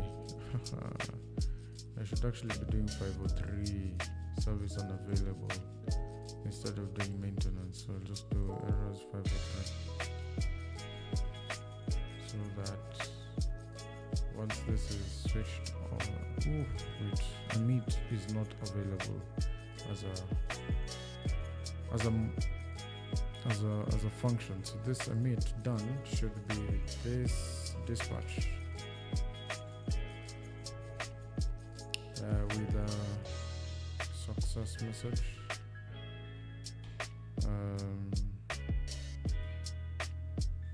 Success message should be like the one that we created earlier.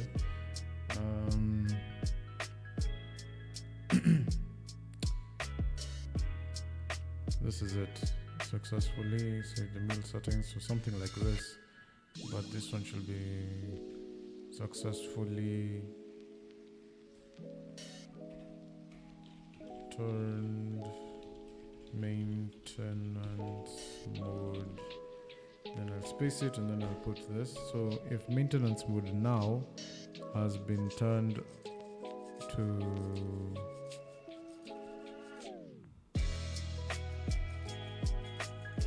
so I'll just come and say env maintenance mode. So I'll check if the maintenance mode is true. So I'll check if it's true. If it's true, then the word I want to use is on, and if it's false, then it's off. Yeah, I think that's it. Okay, so if I do this on,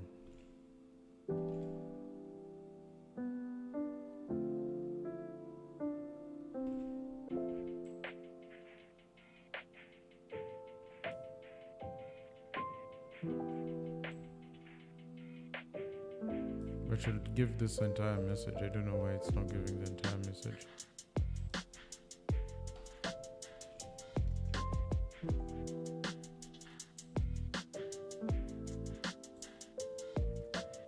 Yeah, give me the error. Yeah, there we go. So then it's going to refresh still.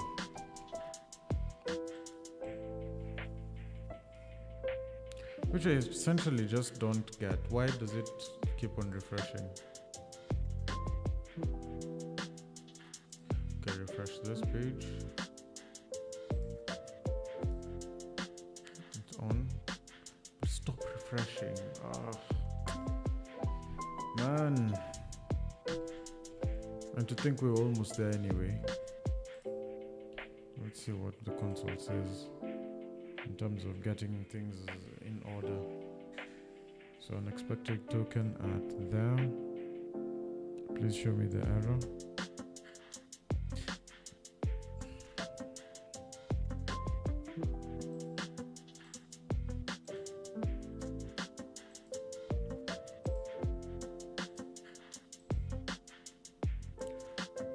Admin dashboard 400, position 42. Line 400, position 42. Line 400.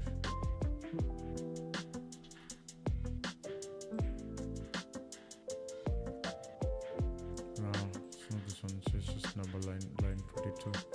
So there's something wrong with this function in general that's causing it to reset. I don't see why it should reset anyway. Feature supports events, handles events, dispatch.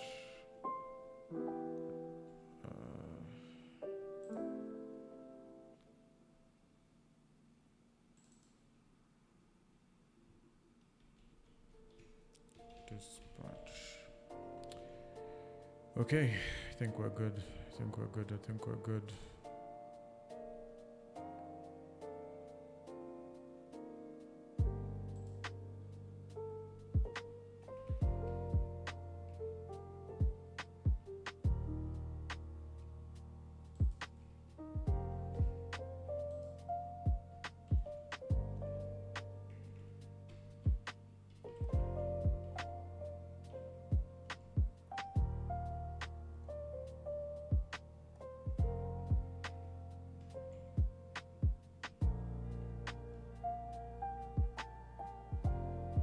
Successfully toggled. Let's just hit successfully toggled. The maintenance mode. So, but it shouldn't be reloading. I don't understand why it's reloading. Anyway, I'll figure it out and I'll discover what the problem is, and I'll get rid of it altogether. So this is the first portion. I think. Interacting with Livewire and getting it running up straight has been the goal of the day. The last goal of the day is actually to set up the links for all the functionalities of this particular application. And the links are going to be as follows. So we're going to actually structure them out inside our routes web. And before we go any further, I just want to change this from user profile to admin profile. I don't know if it's going to be beneficial, but what the heck. Or let's leave it the way it is. Yeah, let's leave it the way it is. Just keep it the way it is. Okay. So the functions. I'll just open this on the side. So we have users, roles, clients. So we have users, roles, clients,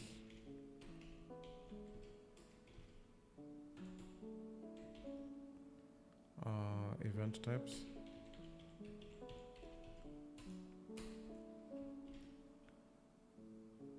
actually, you know what? This is the thing, yeah?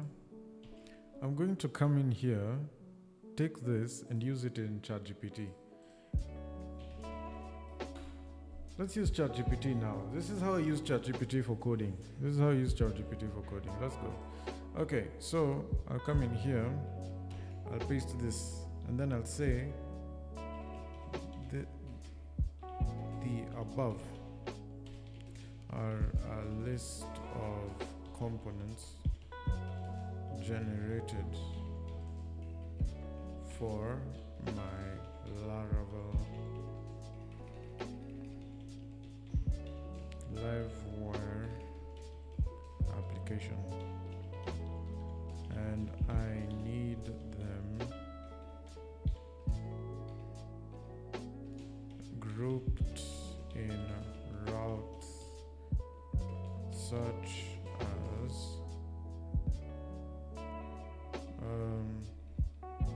follows.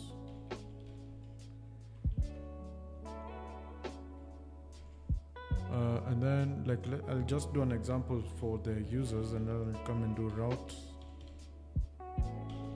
prefix users, and then I'll come and say group, and then do the function which is a callback function, and then I'll come and say route get, like this one for example, and then I'll come and take users get this, and then say admin users index, and then name will be admin users index. I'll copy those two like this, and then I'll do the create, and then I'll do the ID edit to edit once. So that's it, yeah. 1, 2, 3, 4, 5, 6, 7, 8, 9, 10, 11, 12. So I think I miscounted maybe on this side. 1, 2, 3, 4, 5, 6, 7, 8, 9, 10, 11, 12. Yeah. So everything has been done. So I just need to come and copy this one. This is the part I copy. Mad. I think is my screen misbehaving? Let me just check this out.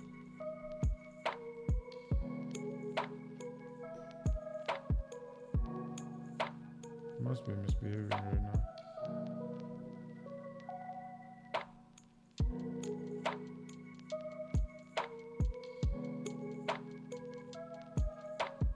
Please don't have epileptic seizures, everybody.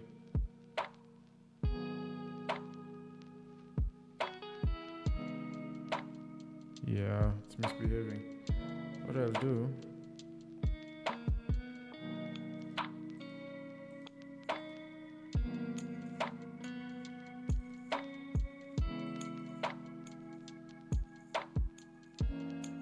I'll change it out. Okay, so maybe it's misbehaving because of the, yeah, that's what it is. Anyway, so I'll just come in here, copy it here, and paste it here. I have all the routes done.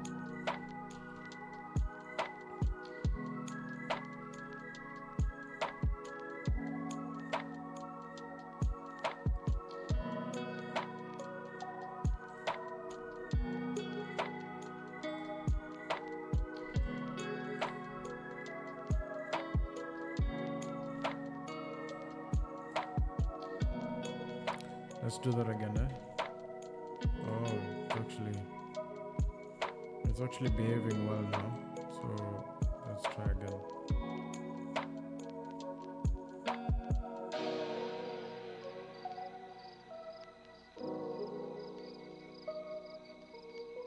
Yeah, that's what it's doing. You can see that. That's what it's doing. Anyway, my capture card is a pretty generic one, so never mind all that. Right, so those routes are there. Now once those routes are there, let's see. Once those routes are there, what we can now do is, for all of these, there's supposed to be permissions set up, right?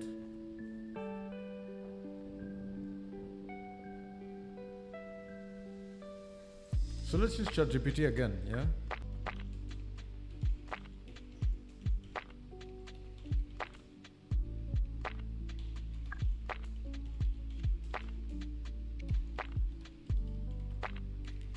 A list of permissions.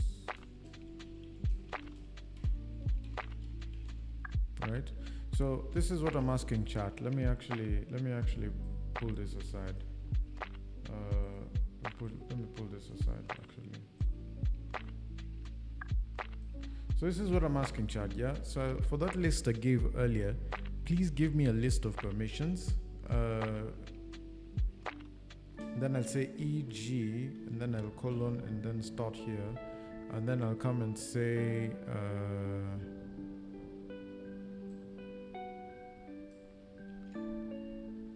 I'll come and paste this here.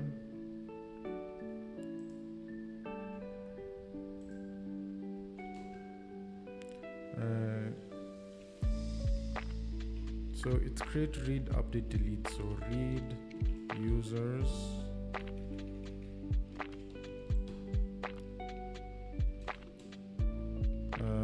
Then for create users and edit users, right?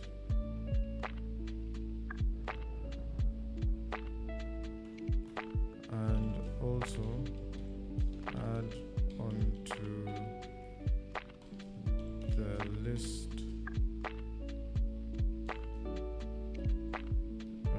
delete users.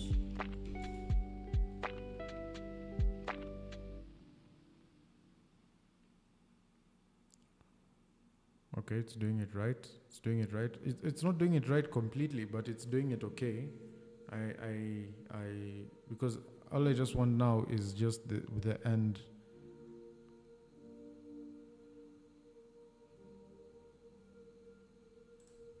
Okay, now then, now just take the permissions.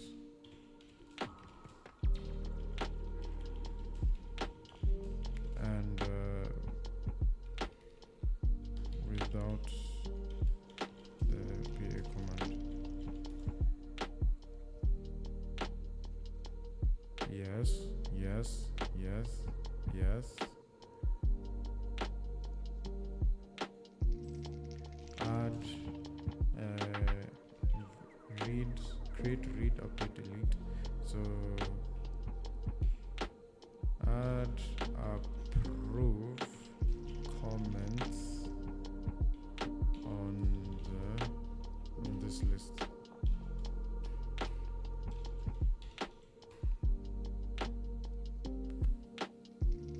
So it's going to repeat the list again, and then it's going to add at the very bottom approve comments.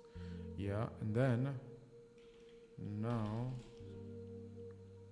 I want to add these items onto the permissions table. I want to add these items onto the permissions table, which is structured like this. Then I'll give it the table itself. So I'll come in here, do migrations, then I'll go to permissions table, then I give it the structure. So then I come in here, Control V, then I come and say do the DB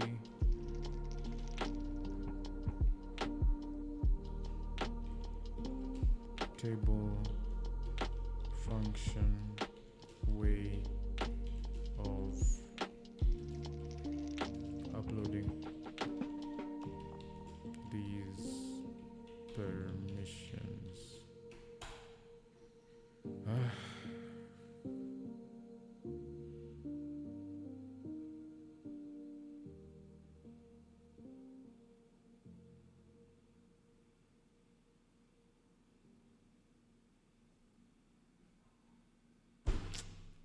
ChatGPT, ladies and gentlemen, the goats.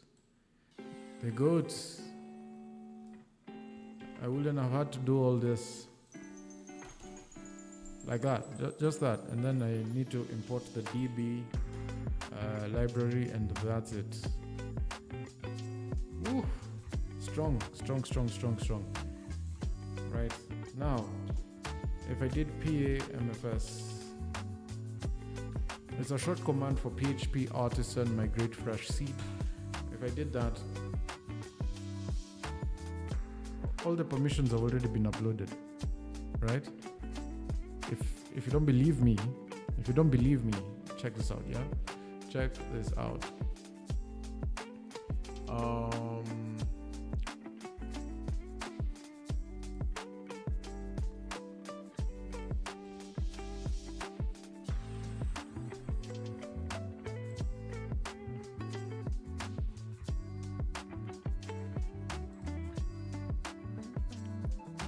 Okay, so I want to put here maybe a list of the permissions. So like let's go to the dashboard itself, and then underneath this I'm going to put the list of permissions. So I'll just do UL, and then I'll do, oh no, I won't do UL, I'll do OL. And then I'll do for each, and then I'll say app models permission all as permission.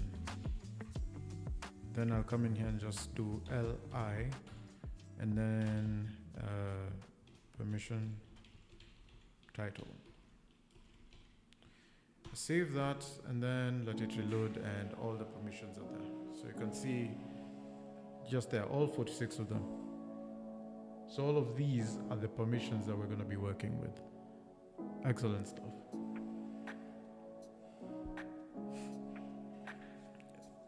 So given that these are hard-coded ones, these are the ones that I'm going to be using. And given that I'm going to be using them, I want to actually use them in these routes over here. So I think I can add middleware for each and every one of these, right?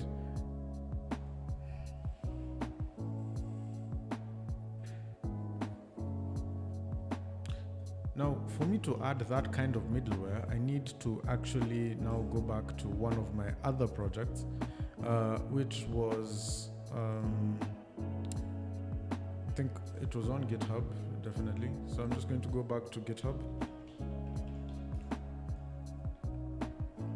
This is the true workflow of like one person who's really been invested into code. You don't code anything again from scratch if you already have it. This is the fact of life. This is the fact of a true programmer. You're not going to code anything again from scratch. If you're going to be creating, like, let's say for example, if it's client projects that are a bit more repetitive, it's rare for you to actually, code things again from scratch.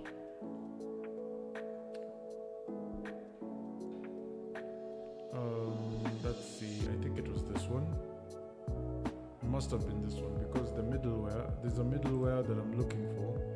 App HTTP middleware, and it's the one for permission. Yeah, this is the one. So this is the permission middleware, and this is how it's structured. Actually, let me just create that middleware first. Wrong project. Let's create that middleware first. So this is PA make middleware permission, and we go to the permission middleware, which is here, and then this is how it's structured out. I'll just get rid of this and this. So If the authenticated user does not, so this is the not, does not have the permission to that, then abort it. You can't. Now this has permission to is a function that's inside the user's model. The user's model being here, over here, has permission to, as you can see. So that function already now brings it up here.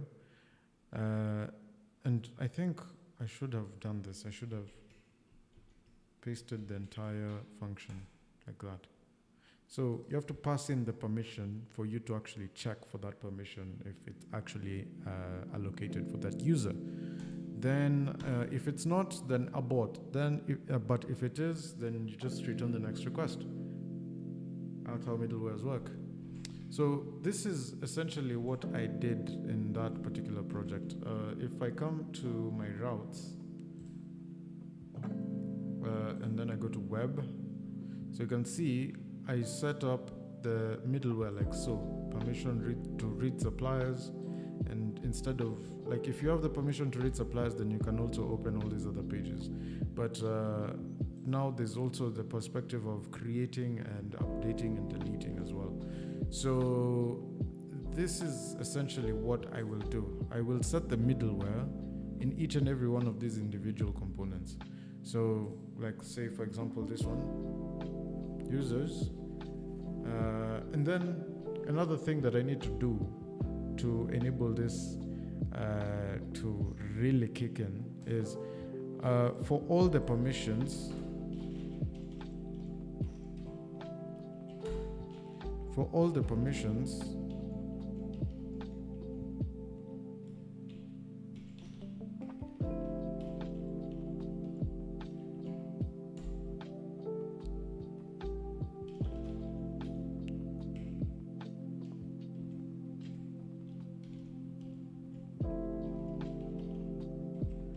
then I am going to actually do this. I'm actually going to db table, then I'm going to role, permission role,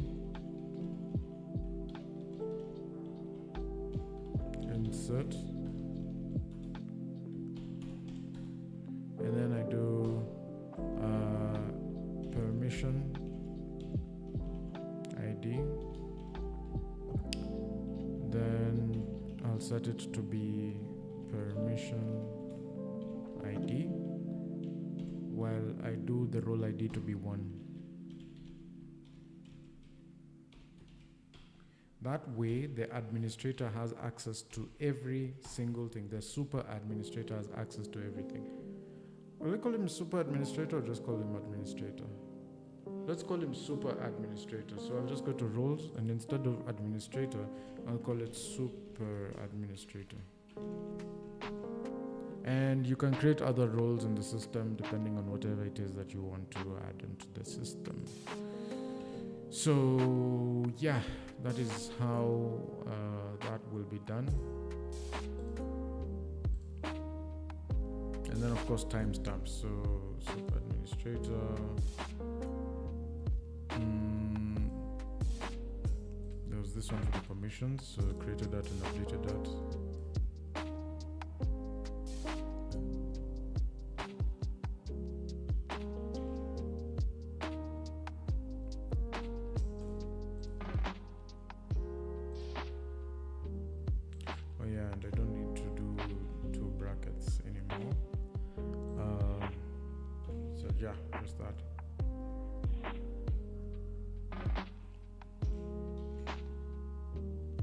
So composite primary key is set, foreign ID and two foreign IDs are set. I think this is fine. I think where we are at right now, we are just golden. So permissions, roles, and all that, we are good to go. So I'll save this for later.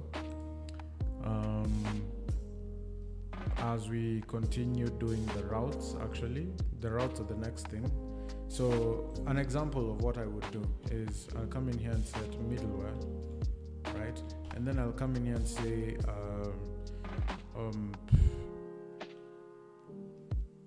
so I'll come and say permission. So I need to register these permissions first. I need to register these middleware. So to register them, like say for example this one, right? So you can see permission has been registered here, like so. And I also registered I'm also supposed to register the is admin part. So let's say we go to the kernel, right? This is where we're going to register everything. I'm going to register administrator and permission. So I'm going to come in here, do admin.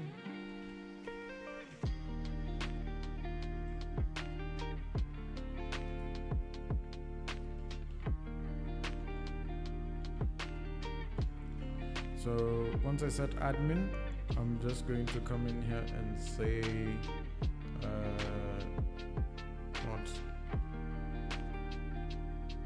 app http middleware, and then I use administrator class.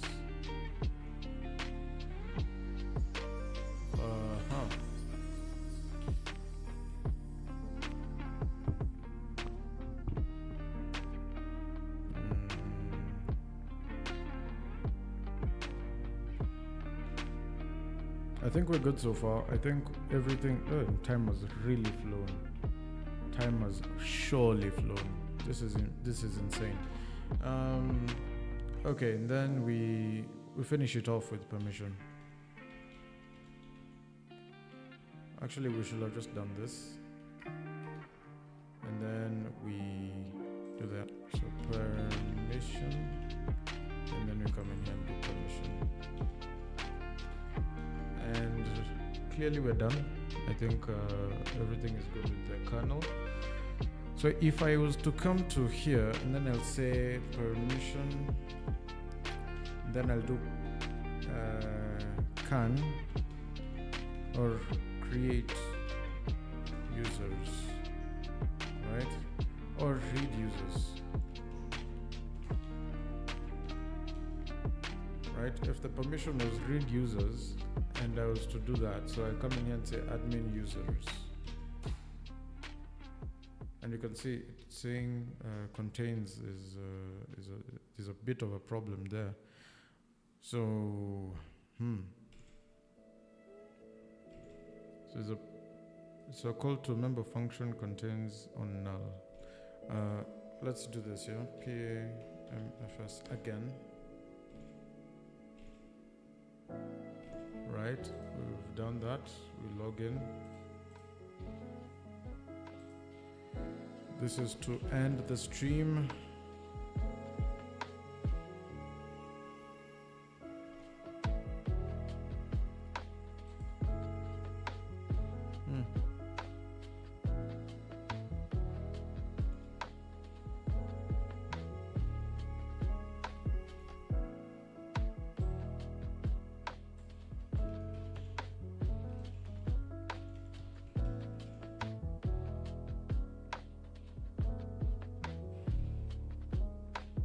Role permissions contains. So this whole relationship between roles and permissions has not been declared in the models. So I need to declare it here. Okay. So just like I said, if this model has existed somewhere before, I've probably worked on it again before. So I'm just going to come in here and go to the roles, and this is how it's set up. So there's the users and there's the permissions. So I'm just going to come in here and set that one up, save it. We're going to go to the permission. We'll go to the permission side of things. Let's see what we have here. Oops, I missed it. Permission. And then we have the relationship it has with the roles. And so we finish it off. And ladies and gentlemen, as I refresh, I'd like to call it a day. As you can see, this works. Now, if I come in here and just do read user, if I refresh this, it's going to say you can't read user. because it's spelled wrong. It's supposed to be read users, right? So if I come in here and refresh again, yeah, it's okay. So, ladies and gentlemen, that's how we're going to go about this. We'll carry on to episode 3. This has been fun. This has been a really, really fun way of coding, discovering new things left, right, and center. I'll see you guys in the next one. Please do indeed take care of yourselves. And yeah, stay tuned for episode 3, which will be coming out maybe tomorrow, maybe on Friday. Let's keep up. Let's keep up, guys. Let's keep up, guys. And let's continue evolving and playing this wonderful game of chess. I'll see you guys in the next one. Wow, it's been real fun. It's been real fun. Have a good day, ladies and gentlemen. Have a good night. Have a good evening. Have a good afternoon for whatever time that you guys are going to be watching this. We'll be continuing with this code pretty soon.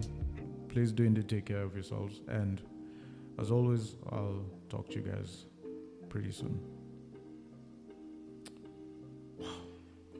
And I'm tired. Oh, I am tired.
Ladies and gentlemen, I'm bringing something back, something that we used to do quite a while back whenever it was that we were doing live streams back in 2022. This is going to be, the last song to close up stream. There's a song I've been listening to on repeat since 2024 began, and I think we're going to sit down and enjoy this masterpiece. Jolo has come up with a masterpiece. He's engineered a masterpiece in the year of 2023. His song came out on FIFA. One of his songs came out on FIFA, but this one in particular has really caught my attention. So, ladies and gentlemen, Jolo, Foolish Fish.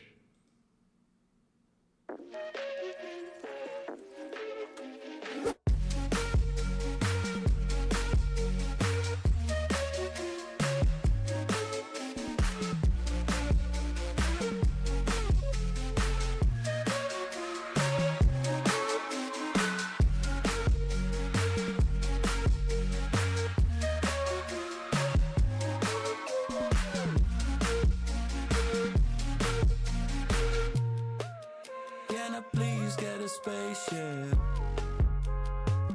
'cause I feel complacent. I don't know why. I need to change things. So can I pretty please get a spaceship? Really don't care if it's a makeshift. I should at least make a day trip. But I'm finding cracks in the wall.